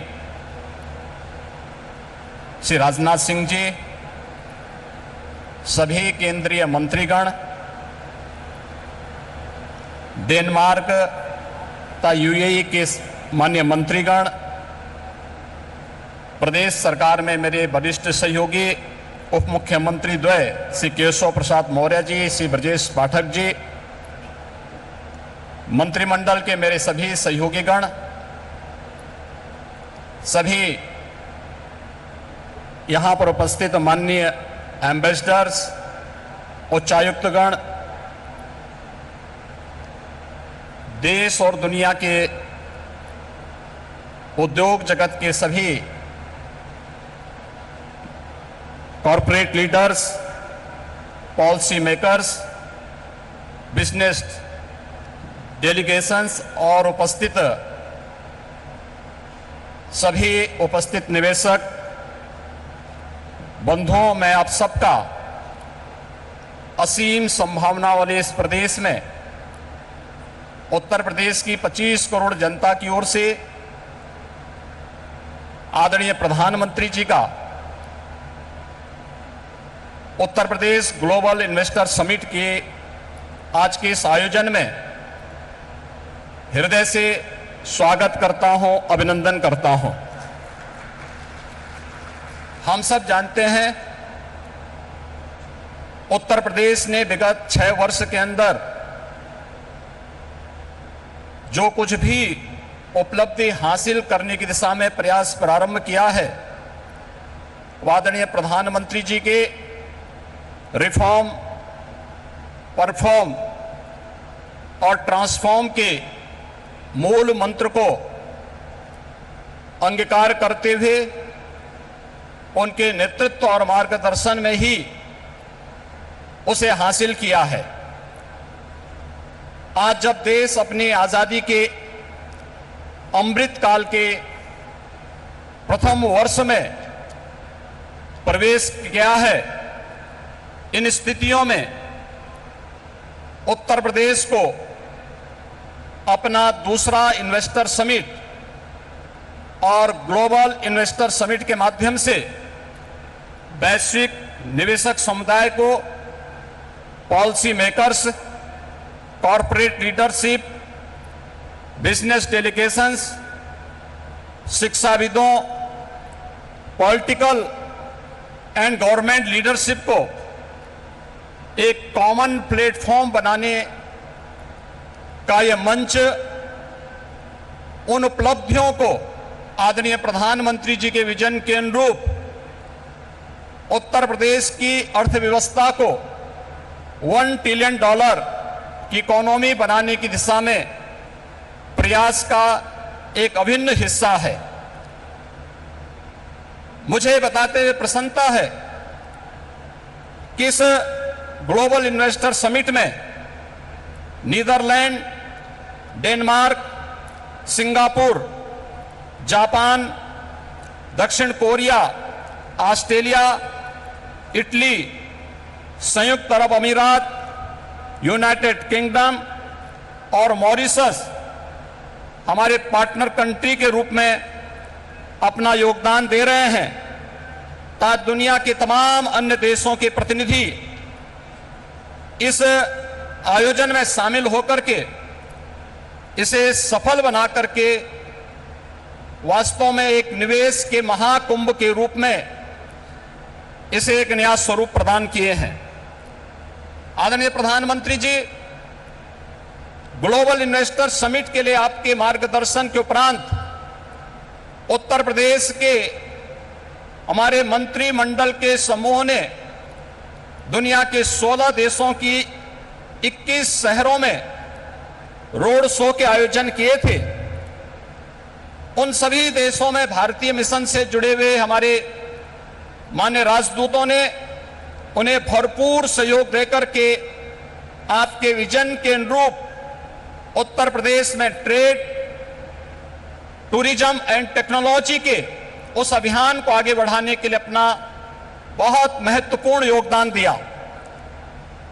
इसके साथ ही देश के 10 बड़े महानगरों में भी इन रोड शोज के आयोजन किए गए और आज जब यहां पर आपका मार्गदर्शन हम सबको प्राप्त होने वाला है, तो न केवल प्रदेश की राजधानी लखनऊ में 10,000 से अधिक यहां पर आए हुए उद्योग, देश के दुनिया के प्रमुख उद्योगपतियों, निवेशकों तथा बिजनेस डेलीगेशंस की उपस्थिति में, बल्कि उत्तर प्रदेश के सभी 75 जनपदों में भी ये कार्यक्रम एक साथ संचालित हो रहा है। सभी 75 जनपदों में ये कार्यक्रम एक साथ हम लोग आगे बढ़ाने का कार्य कर रहे हैं। इन पूरे कार्यक्रमों को आगे बढ़ाने के लिए हमें US India strategic partnership forum, UK India business council, EU investment India chambers, Australian India business council, federation of Indian chamber of commerce and industries FICCI, CII southern India chamber of commerce and industry, JETRO, Kotra, Abu Dhabi chambers of commerce, Indo Canada chamber of commerce, Canada India federation, Indian industries association, PSD chamber of commerce तथा लघु भारती जैसी प्रमुख सभी व्यापारिक जो business partners हैं, इन सब ने उत्तर प्रदेश सरकार के साथ सहयोगी बनकर के इन कार्यक्रमों को आगे बढ़ाने का कार्य किया है। प्रदेश के अंदर इस पूरे निवेश महाकुंभ के अवसर पर जो प्रमुख वैश्विक और भारतीय कंपनियों से green hydrogen, renewable energy, electronics, defence and in aerospace, health, food processing, dairy, pharma, warehousing and logistics सहित सभी 25 सेक्टर में जिनकी सेक्टोरियल पॉलिसीज उत्तर प्रदेश सरकार ने पहले ही जारी की है, हमें निवेश के प्रस्ताव प्राप्त हुए हैं। प्रदेश के अंदर निवेशकों की सुविधा के लिए प्रदेश सरकार ने 4 पिलर्स तय किए हैं। इनमें ऑनलाइन सिंगल विंडो पोर्टल निवेश मित्र, 33 विभागों की 406 सेवाएं यह उपलब्ध करवा रहा है। इन्वेस्टर रिलेशनशिप मैनेजमेंट पोर्टल निवेश सारथी, यह निवेशकों की जिज्ञासाओं के समाधान, समस्या निवारण और निवेश परियोजनाओं के अनुश्रवण की सुविधा दे रहा है। तो नीतियों में प्रावधानिक इंसेंटिव को प्राप्त करने के लिए ऑनलाइन इंसेंटिव मैनेजमेंट सिस्टम को भी विकसित करने के साथ ही हर एक निवेशक के साथ एक प्रदेश के अंदर उद्यमी मित्र की तैनाती करने की व्यवस्था भी इसके माध्यम से हम लोगों ने प्रदेश के अंदर प्रारंभ की है। आपके मार्गदर्शन में उत्तर प्रदेश ने विगत 6 वर्ष के अंदर ईज ऑफ डूइंग बिजनेस में एक अच्छी सफलता प्राप्त करते हुए लीड्स रैंकिंग में अचीवर श्रेणी प्राप्त की है। प्रदेश ने पिछले 5 वर्ष के अंदर अपने निर्यात को भी दुगना करने में सफलता प्राप्त की है। प्रदेश में आज आपके नेतृत्व और मार्गदर्शन में हमारे पास अच्छा इंफ्रास्ट्रक्चर है। प्रदेश बेहतरीन कानून व्यवस्था के लिए आज जाना जा रहा है और उत्तर प्रदेश की जो अन्य तमाम संभावनाएं हैं, जिसमें उत्तर प्रदेश भारत की फूड बास्केट के रूप में जाना जाता है, खाद्यान्न, दूध, गन्ना, आलू व इथेनॉल उत्पादन में प्रदेश देश में नंबर 1 है। वाराणसी का सिल्क क्लस्टर, भदोई का कालीन क्लस्टर, ये प्रमुख टेक्सटाइल हब भी उत्तर प्रदेश के अंदर हैं। और इन सभी अन्य सेक्टर्स में जहां पर प्रदेश के अंदर संभावनाएं हैं, उन सबको बढ़ाने के लिए सेक्टोरियल पॉलिसीज इस दिशा में महत्वपूर्ण भूमिका का निर्वहन कर रहे हैं। प्रदेश के अंदर medical device park, film city, tyre city, apparel park, handicraft park, logistic hub, integrated industrial township, mega food park, trans Ganga city, garment park और कई प्लेटेड फैक्ट्री कॉम्प्लेक्स के विकास की कार्रवाई भी प्रदेश के अंदर युद्ध स्तर पर चल रही है। और आज मुझे बताते हुए प्रसन्नता है कि पिछले 6 वर्ष में आपके नेतृत्व और मार्गदर्शन में राज्य के औद्योगिक परिदृश्य में जो सकारात्मक परिवर्तन आया है, आज वह जमीनी धरातल पर भी दिखता हुआ दिखाई दे रहा है। और निवेश महाकुंभ उसकी एक झलक भी प्रस्तुत करता है। इस निवेश महाकुंभ में अब तक हमारे पास 18,643 कुल MOU हमारे साथ वर्तमान में हुए हैं और जिनके माध्यम से प्रदेश को अब तक 32,92,000 करोड़ रुपए के निवेश के प्रस्ताव हमें प्राप्त हो चुके हैं, जिनके माध्यम से प्रदेश के अंदर 92,50,000 से अधिक यहां पे नौकरी और रोजगार की संभावनाएं जिनके माध्यम से प्रदेश के अंदर होंगी। ये सभी जो सेक्टरवार प्रस्तावित निवेश है, इनमें रिन्यूएबल एनर्जी है, electronics manufacturing, industrial park, education, manufacturing, warehousing and logistic, real estate, IT enabled services, tourism, textile, power generation, housing, health care, food processing, dairy, food and civil supplies, waste to energy, biofuel, इन सभी क्षेत्रों में हुआ है। इसके साथ ही सबसे महत्वपूर्ण बात यह है कि पिछले 6 वर्षों के अंदर जो परिवर्तन हुआ है, इनमें जो निवेश के प्रस्ताव आए हैं, जो उत्तर प्रदेश के पूर्वी क्षेत्र और बुंदेलखंड का क्षेत्र आर्थिक दृष्टि से पिछड़ा माना जाता था, इस निवेश प्रस्ताव में अकेले पूर्वी उत्तर प्रदेश के लिए 9,55,000 करोड़ रुपए के प्रस्ताव प्राप्त हुए हैं और बुंदेलखंड के लिए भी 4,28,000 करोड़ रुपए के प्रस्ताव इस अवसर पर हमें प्राप्त हुए हैं। मैं एक बार फिर से आपके यशस्वी नेतृत्व और मार्गदर्शन में उत्तर प्रदेश आज विकास की जिन नई बुलंदियों की ओर अग्रसर हो रहा है, बीमारू राज्य के दंश से मुक्त होकर के देश के ग्रोथ इंजन के रूप में स्थापित करने के आपके विजनरी नेतृत्व में जो एक उत्तर प्रदेश सरकार और उत्तर प्रदेश वासियों को आपने दायित्व दिया है, उस दिशा में उत्तर प्रदेश तेजी के साथ आगे बढ़ रहा है। मैं इस अवसर पर अपने सभी इन्वेस्टमेंट पार्टनर्स को प्रदेश के अंदर एक बेहतर प्रशासन और सर्वोत्तम ईज ऑफ डूइंग बिजनेस की सुविधा प्रदान करने का आश्वासन देते हुए आप सभी के आगमन के लिए प्रदेश की जनता की ओर से आप सबका हृदय से आभार व्यक्त करते हुए आप सबके प्रति सबको इस बात के लिए आश्वस्त करता हूं कि राज्य सरकार आपके हितों के लिए और अपनी पॉलिसी के अंतर्गत आपको हर संभव सहयोग देने के लिए पूरी तत्परता के साथ कार्य करेगी। जय हिंद।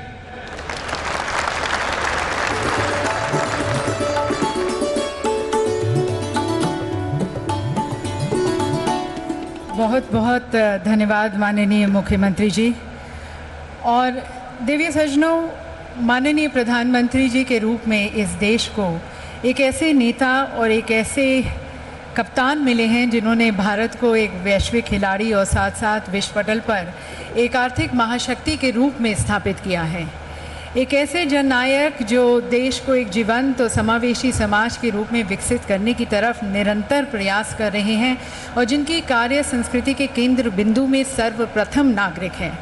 और एक ऐसे सीईओ जिन्होंने भारत में ईज़ ऑफ डूइंग बिजनेस सुनिश्चित करने की तरफ अनेक गवर्नेंस रिफॉर्म्स इंट्रोड्यूस किए हैं, जिसके कारण निवेशक आज उत्साहित भी है, प्रोत्साहित भी है, सुरक्षित भी महसूस कर रहा है और भारत आज एक प्रेफर्ड इन्वेस्टमेंट डेस्टिनेशन बन गया है।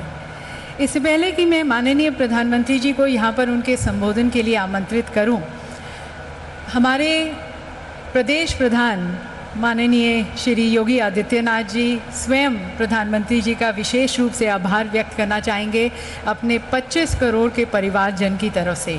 तो मैं माननीय श्री योगी आदित्यनाथ जी से निवेदन करती हूँ कि वे प्रधानमंत्री जी के साथ यहाँ पर हमारे साथ मंच पर आएँ और एक सभी की तरफ से एक छोटी सी भेंट आभार व्यक्त करते हुए हम प्रधानमंत्री जी को देना चाहेंगे, उनके नेतृत्व के लिए, उनके मार्गदर्शन के लिए और साथ साथ उनके आशीर्वाद के लिए। माननीय प्रधानमंत्री जी हम सबके मार्गदर्शक हैं, उन्हीं के मार्गदर्शन में ये भारत आगे बढ़ रहा है और न केवल हर क्षेत्र में भारत आगे बढ़ा है पर भारत की सोच भी बदली है। माननीय प्रधानमंत्री जी को यहाँ पर श्री गणेश की एक मूर्ति भेंट कर हम प्रधानमंत्री जी का आभार व्यक्त करते हैं। हमारे प्रधानमंत्री जी पर, हमारे यशस्वी प्रधानमंत्री जी पर गणेश जी की कृपा हमेशा बनी रहे और उनका मार्गदर्शन हमें हमेशा मिलता रहे, इसके लिए उनका विशेष रूप से आभार, धन्यवाद। और देखिए सज्जनों, अब हमारे माननीय प्रधानमंत्री जी को सुनने के लिए हम सभी ललायत हैं, जिनके विचार, जिनकी अंतर्दृष्टि आपको इंस्पायर भी करती है, मोटिवेट भी करती है और साथ साथ अनेक संभावनाओं के द्वार भी खोलती है। देवी सज्जनों, माननीय श्री नरेंद्र मोदी जी।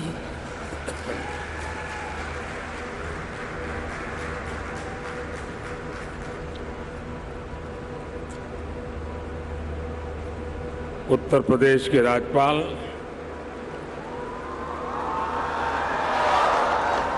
श्रीमती आनंदीबेन पटेल, उत्तर प्रदेश के मुख्यमंत्री योगी आदित्यनाथ जी, उप मुख्यमंत्री केशव प्रसाद मौर्य जी, ब्रजेश पाठक जी, केंद्रीय मंत्रिमंडल में मेरे वरिष्ठ सहयोगी और यही लखनऊ के प्रतिनिधि श्रीमान राजनाथ सिंह जी, विभिन्न देशों से आए सभी वरिष्ठ महानुभाव, यूपी के सभी मंत्रीगण और ग्लोबल इन्वेस्टर समिट में पधारे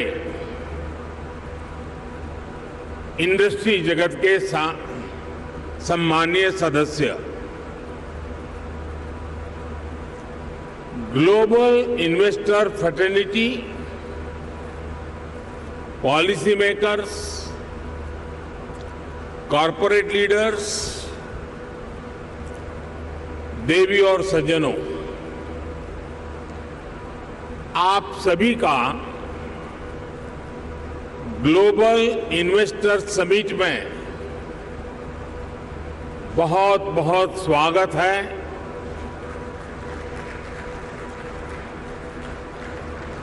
आप सोच रहे होंगे कि मैं मुख्य अतिथि होने पर भी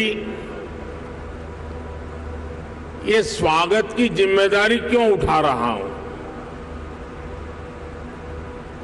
ये इसलिए क्योंकि मेरी एक और भूमिका भी है।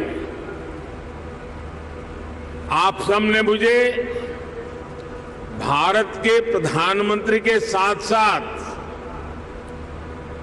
उत्तर प्रदेश का सांसद भी बनाया है।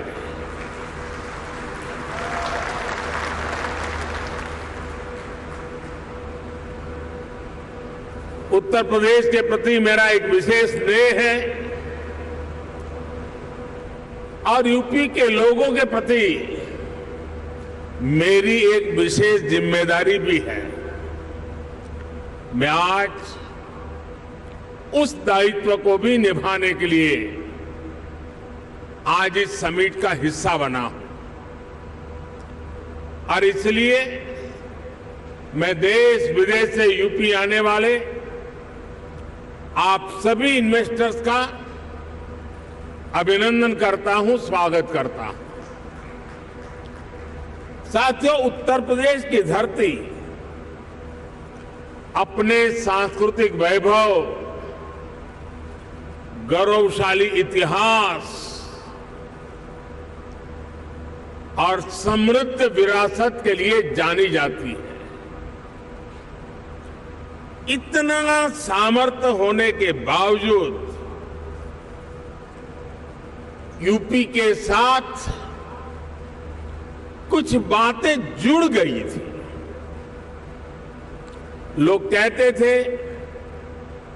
यूपी का विकास होना मुश्किल है। लोग कहते थे यहां कानून व्यवस्था सुधरना नामुमकिन है।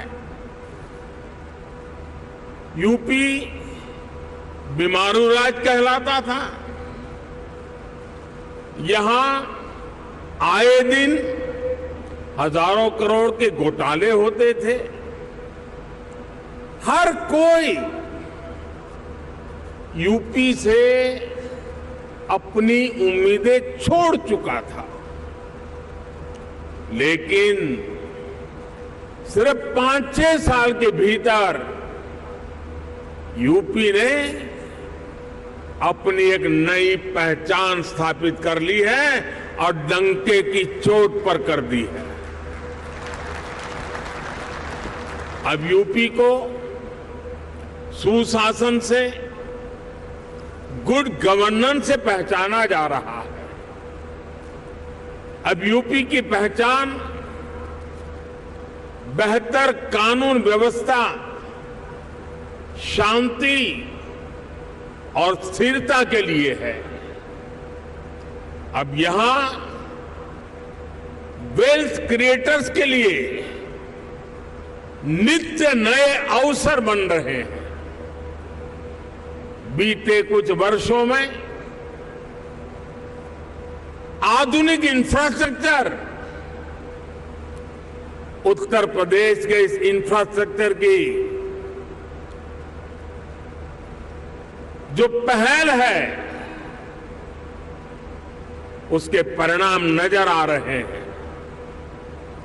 बिजली से लेकर कनेक्टिविटी तक हर क्षेत्र में सुधार आया है। बहुत जल्द यूपी देश के उस इकलौते राज्य के तौर पर भी जाना जाएगा जहां 5 इंटरनेशनल एयरपोर्ट है।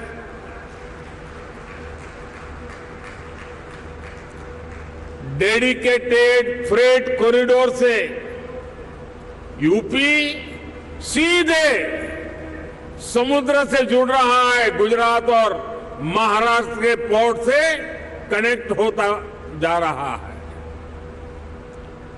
इंफ्रास्ट्रक्चर के साथ साथ यूपी में सरकारी सोच और अप्रोच में ईज ऑफ डूइंग बिजनेस के लिए सार्थक बदलाव आया है। साथियों, आज यूपी एक आशा, एक उम्मीद बन चुका है।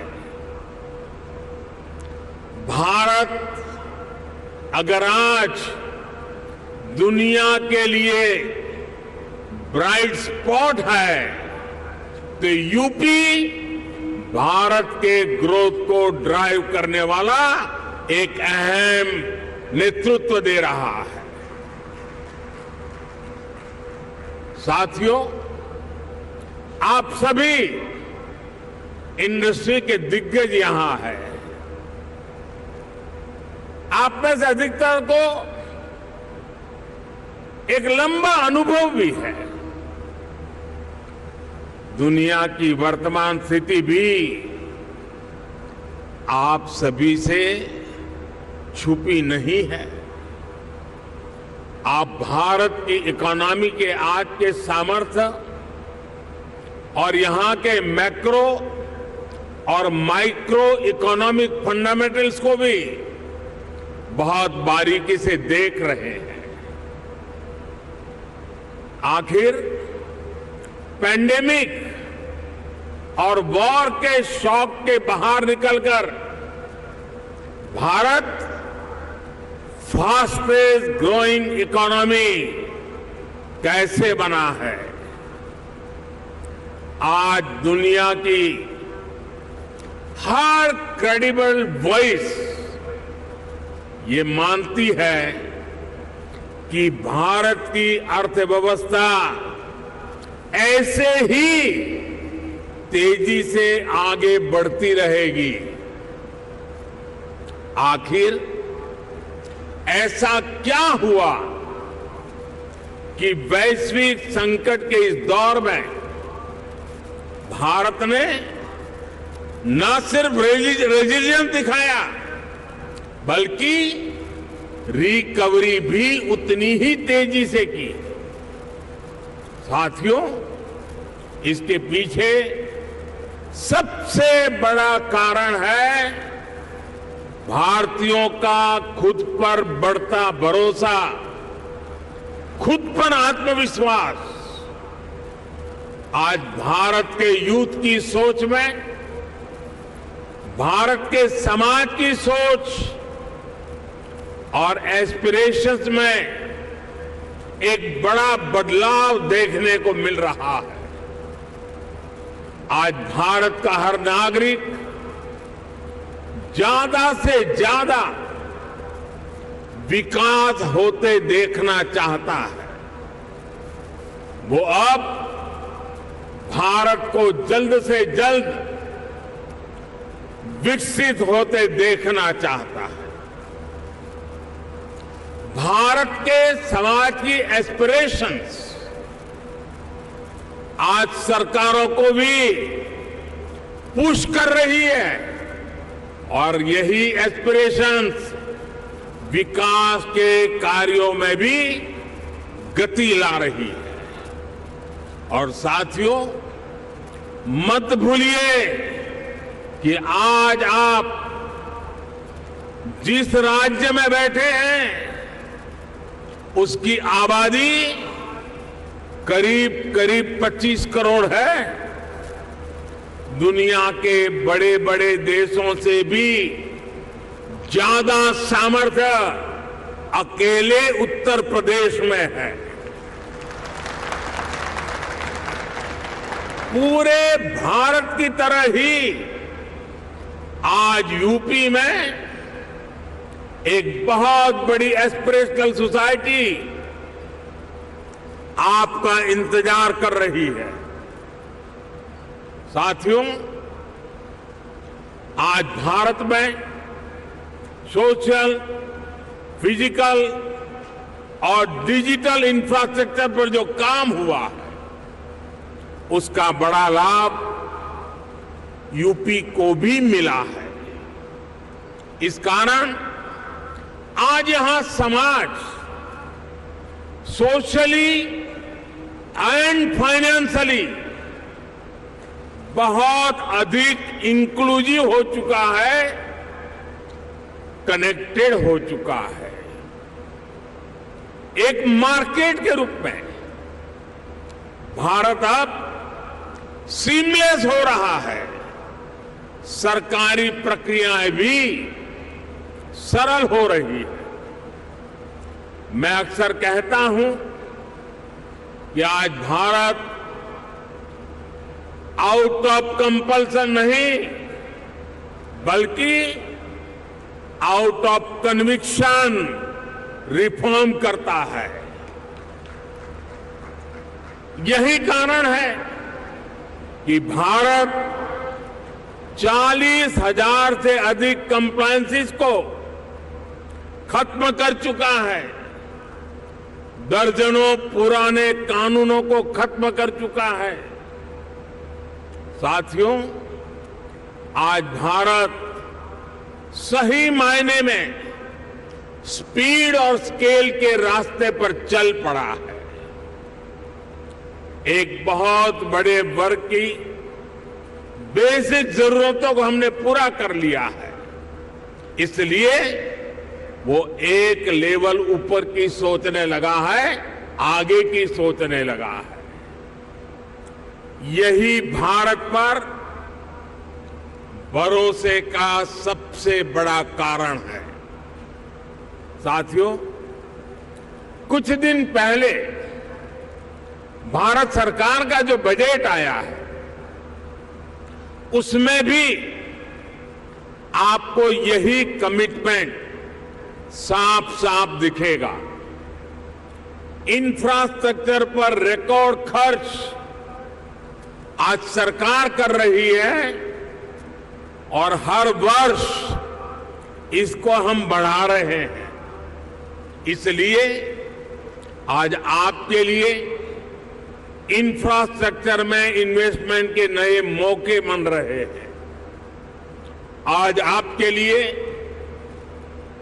हेल्थ, एजुकेशन, सोशल इंफ्रास्ट्रक्चर में इन्वेस्टमेंट के भी अनेक अवसर हैं। ग्रीन ग्रोथ के जिस रास्ते पर भारत चल पड़ा है, उसमें तो मैं आपको विशेष रूप से आमंत्रित करता हूं। इस वर्ष के बजट में 35,000 करोड़ रुपए तो हमने सिर्फ एनर्जी ट्रांजिशन के लिए रखे हैं। ये दिखाता है कि हमारा इरादा क्या है। मिशन ग्रीन हाइड्रोजन हमारे इसी इरादे को बुलंद करता है। इस बजट में इससे जुड़ा पूरा इकोसिस्टम विकसित करने के लिए अनेक कदम उठाए गए हैं। इलेक्ट्रिक मोबिलिटी की ट्रांसफॉर्मेशन के लिए एक नई सप्लाई और वैल्यू चेन हम विकसित कर रहे हैं। साथियों, मुझे खुशी है कि नई वैल्यू और सप्लाई चेन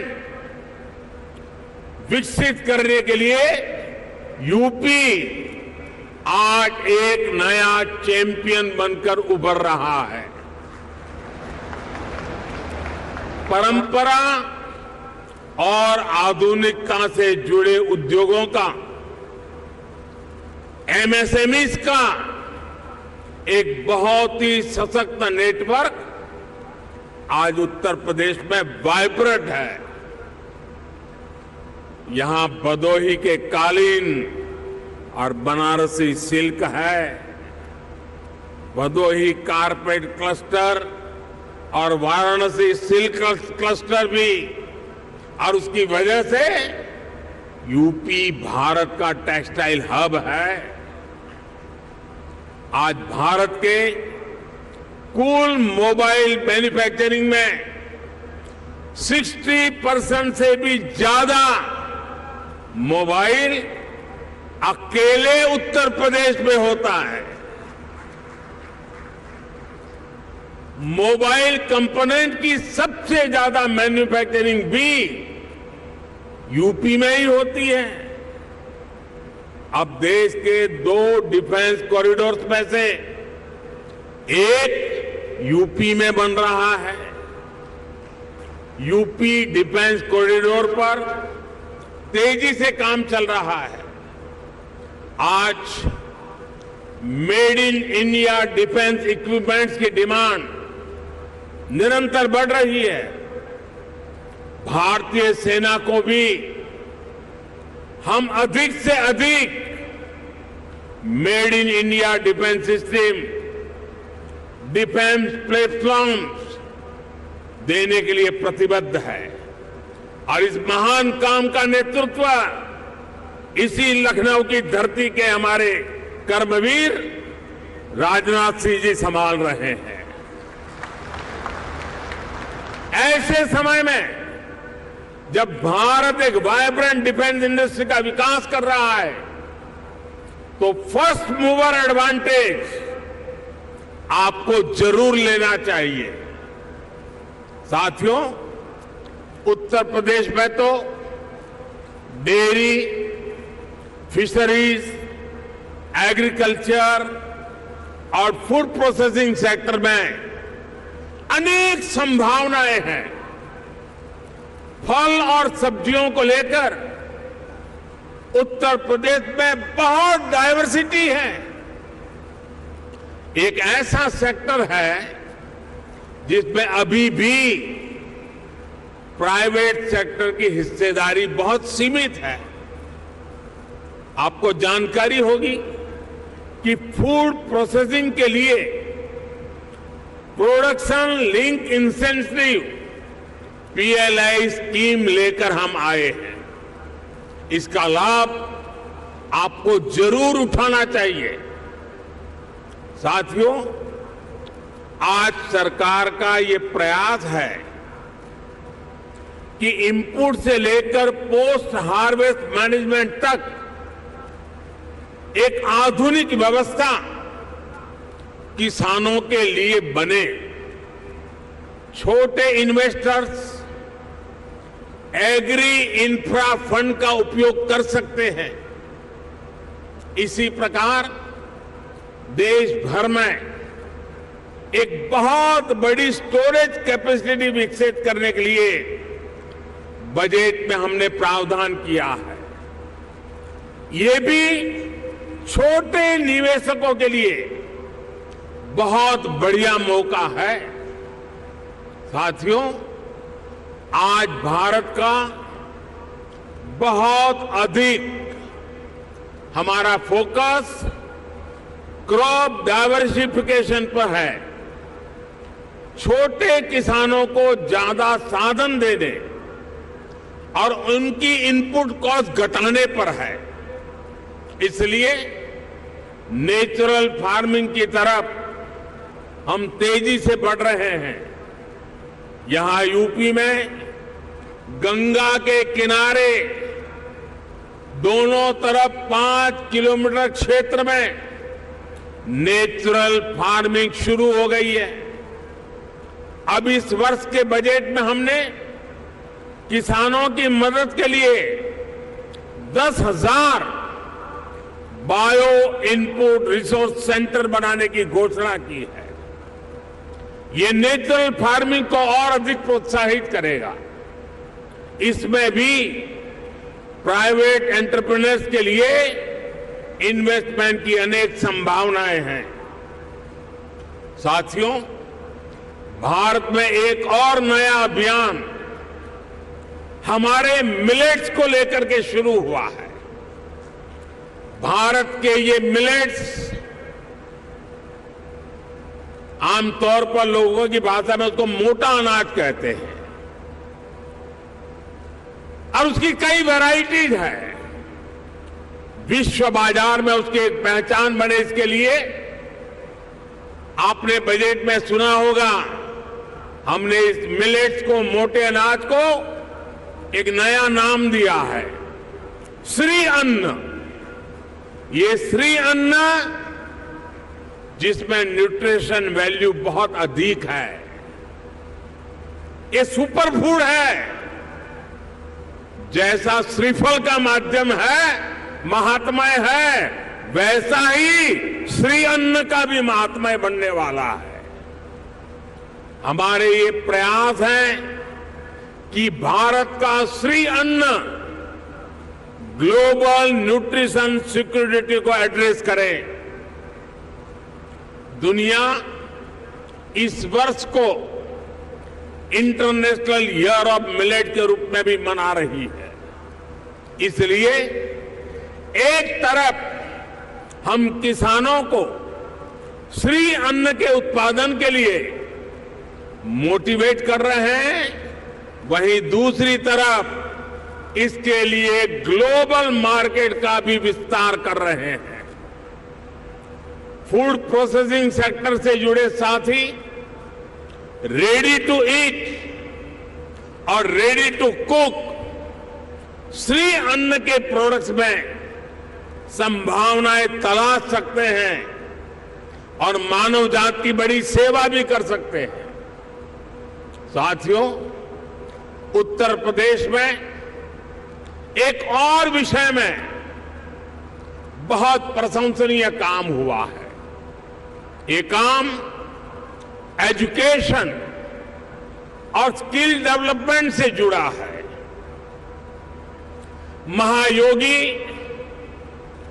गुरु Gorakhnath Ayush university, Atal Bihari Vajpayee health university, Raja Mahendra Pratap Singh university, major Dhyanchand sports university, ऐसे अनेक संस्थान अलग अलग स्किल्स के लिए युवाओं को तैयार करेंगे।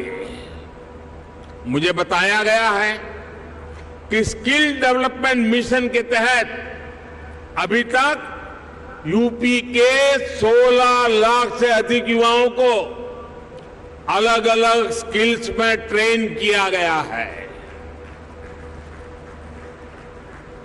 यूपी सरकार ने पीजीआई लखनऊ, आईआईटी कानपुर में आर्टिफिशियल इंटेलिजेंस से जुड़े कोर्सेज भी शुरू किए हैं। और मैं जब अभी आ रहा था तो शिक्षा का जिनकी जिम्मे होती है, हमारी गवर्नर साहिबान चांसलर के रूप में वो काम देखती हैं, उन्होंने मुझे बताया कि उत्तर प्रदेश के लिए बड़े गर्व की बात है कि नेक एक्रेडिटेशन में इस बार उत्तर प्रदेश की 4 यूनिवर्सिटीज ने हिंदुस्तान को अपना लोहा मनवा दिया है। मैं शिक्षा जगत से जुड़े लोगों को और चांसलर मैडम को हृदय से अभिनंदन करता हूं। देश के स्टार्टअप रिवॉल्यूशन में भी यूपी की भूमिका लगातार बढ़ रही है। आने वाले कुछ वर्षों में 100 इंक्यूबेटर्स और 3 state of the art centres को स्थापित करने का लक्ष्य यूपी सरकार ने रखा है। यानी यहां आने वाले इन्वेस्टर्स को टैलेंटेड और स्किल युवाओं का एक बहुत बड़ा पूल भी मिलने जा रहा है। साथियों, एक तरफ डबल इंजन सरकार का इरादा और दूसरी तरफ संभावनाओं से भरा उत्तर प्रदेश, इससे बेहतर पार्टनरशिप हो ही नहीं सकती। ये जो समय है इसको हमें गंवाना नहीं चाहिए। भारत की समृद्धि में दुनिया की समृद्धि निहित है।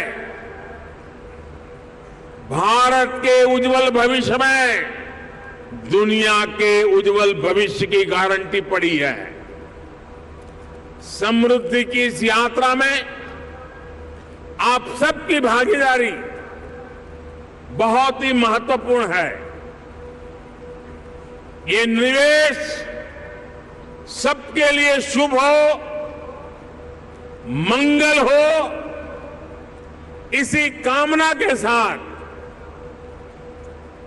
इन्वेस्टमेंट के लिए आगे आए हुए देश और दुनिया के सभी इन्वेस्टर्स को मैं अनेक अनेक शुभकामनाएं देता हूं। और उत्तर प्रदेश के एमपी के नाते मैं आपको भरोसा देता हूं कि उत्तर प्रदेश की आज की सरकार, उत्तर प्रदेश की आज की ब्यूरोक्रेसी प्रगति के राह पर दृढ़ संकल्प होकर के चल पड़ी है। वो आपके सपनों को साकार करने के लिए, आपके संकल्पों को सिद्ध करने के लिए पूरे सामर्थ्य के साथ अग्रदूत बन करके आपके साथ खड़ी है। इसी विश्वास के साथ मैं फिर एक बार देश और दुनिया के इन्वेस्टर्स को हमारे उत्तर प्रदेश की धरती पर निमंत्रण करता हूं, स्वागत करता हूं। बहुत बहुत धन्यवाद।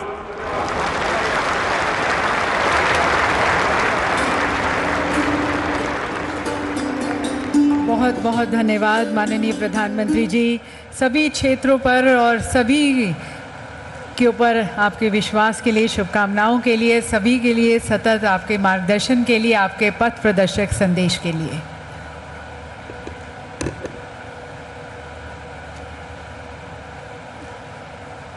देवी सज्जनों, माननीय प्रधानमंत्री जी के विचारों ने, उनके अंतर्दृष्टि में हमें एक राह दिखाई है आगे और बढ़ने की, और एक सभी में नया उत्साह, नया जोश, नई ऊर्जा भरी है।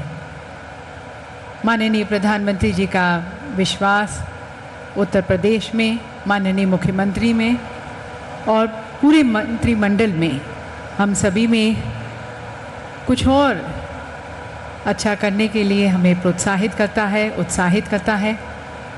साथ साथ सभी क्षेत्रों में माननीय प्रधानमंत्री जी ने जैसा कहा कि भारत ऊंची उड़ान भरने को तैयार है, और हमें यकीन है उनके कुशल नेतृत्व में भारत और बढ़ेगा और खिलेगा। और विश्व पटल पर अपना नाम और जागृत करेगा। प्रधानमंत्री जी का पुनः बहुत बहुत धन्यवाद उनके मार्गदर्शन के लिए, उनकी शुभकामनाओं के लिए। उत्तर प्रदेश वैश्विक शिखर सम्मेलन ग्लोबल इन्वेस्टर्स समिट 2023 का ये पहला संस्करण है इस ग्लोबल इन्वेस्टर्स समिट का। उत्तर प्रदेश में इसका शुभारंभ हो गया है। हमने देखा कि कितने भव्य अंदाज में ये ग्लोबल इन्वेस्टर्स समिट का आयोजन किया जा रहा है। हमारे देश से ही नहीं बल्कि पूरी दुनिया से इन्वेस्टर्स, डेलीगेट्स पहुंचे हैं इस समिट का हिस्सा बनने। करोड़ों के निवेश की यहाँ पर उम्मीद जताई जा रही है और निसंदेह जब बात होती है निवेश की तो एक पूरी तस्वीर बदलती यहाँ नजर आती है। बात होती है विकास की, रोजगार सृजन की और उसकी संख्या भी करोड़ों लाखों में जा रही है। यहाँ पर हमने देखा कि तमाम जो दिग्गज इंडस्ट्री के हैं, भारत की इंडस्ट्री के दिग्गज, उनका संबोधन था। रक्षा मंत्री राजनाथ सिंह ने संबोधित किया, यूपी के मुख्यमंत्री योगी आदित्यनाथ ने संबोधित किया और उसके बाद प्रधानमंत्री ने खुद संबोधित करके पूरे विश्व का स्वागत किया, इन तमाम डेलीगेट्स का, इन तमाम लोगों का स्वागत किया इस ग्लोबल इन्वेस्टर्स समिट का। और उन्होंने कहा कि बेहद कम समय में हम सब ने देखा कि कैसे उत्तर प्रदेश ने एक अपनी नई पहचान बनाई है, किस तरह से पूरा माहौल जो है, वो पूरी सोच, जो पूरा एक सिस्टम है उसको एक डेवलप किया है और उसमें आगे बढ़ रहा है। आज आशा और उम्मीद का पर्यायवाची बन चुका है उत्तर प्रदेश। किस तरह से भारत का टेक्सटाइल हब है और सुशासन के लिए पहचाना जा रहा है उत्तर प्रदेश और सभी को बहुत उम्मीदें हैं। देश के स्टार्टअप रेवोल्यूशन में भी यूपी की बेहद महत्वपूर्ण भूमिका लगातार रही है। लगातार उन्होंने किस तरह से बात की कि बजट में भी जब हम इंफ्रास्ट्रक्चर पर सरकार रिकॉर्ड खर्च कर रही है, नई संभावनाएं इसमें निकल कर आ रही है, नई रोजगार निकल कर आ रहे हैं। आपके लिए भी एक मौका है निवेश करने का। अगर हम बात करें इंफ्रास्ट्रक्चर सेक्टर में, भारत स्पीड और स्केल के रास्ते पर आगे चल पड़ा है और इन तमाम बातों के साथ प्रधानमंत्री ने कहा कि ये सब भारतवासियों का खुद पे विश्वास है जो कि मंदी के इस दौर में भी, पैंडेमिक के बाद भी भारत की अर्थव्यवस्था की गति को जरा भी रुकने नहीं दिया और लगातार वो आगे स्पीड और एक नई स्केल के साथ आगे बढ़ रही है। ग्लोबल इन्वेस्टर्स समिट पर लगातार हमारी स्पेशल कवरेज जारी रहेगी। साथ ही आपको बता दें कि प्रधानमंत्री नरेंद्र मोदी आज महाराष्ट्र का दौरा भी करेंगे। जी हां, पीएम मोदी 2 वंदे भारत एक्सप्रेस ट्रेनों को हरी झंडी दिखाकर रवाना करेंगे। मुंबई सोलापुर वंदे भारत ट्रेन देश की 9वीं वंदे भारत ट्रेन होगी। ये सोलापुर में सिद्धेश्वर, अक्कलकोट, तुलजापुर, सोलापुर के पास पंढरपुर और पुणे के पास आलंदी जैसे महत्वपूर्ण तीर्थ स्थलों की यात्रा की सुविधा उपलब्ध कराएगी। मुंबई साईनगर शिरडी वंदे भारत ट्रेन देश की 10वीं वंदे भारत ट्रेन होगी। शुक्रवार का दिन महाराष्ट्र के लिए खास बनने जा रहा है। मुंबई शोलापुर वंदे भारत ट्रेन और मुंबई साईनगर शिरडी वंदे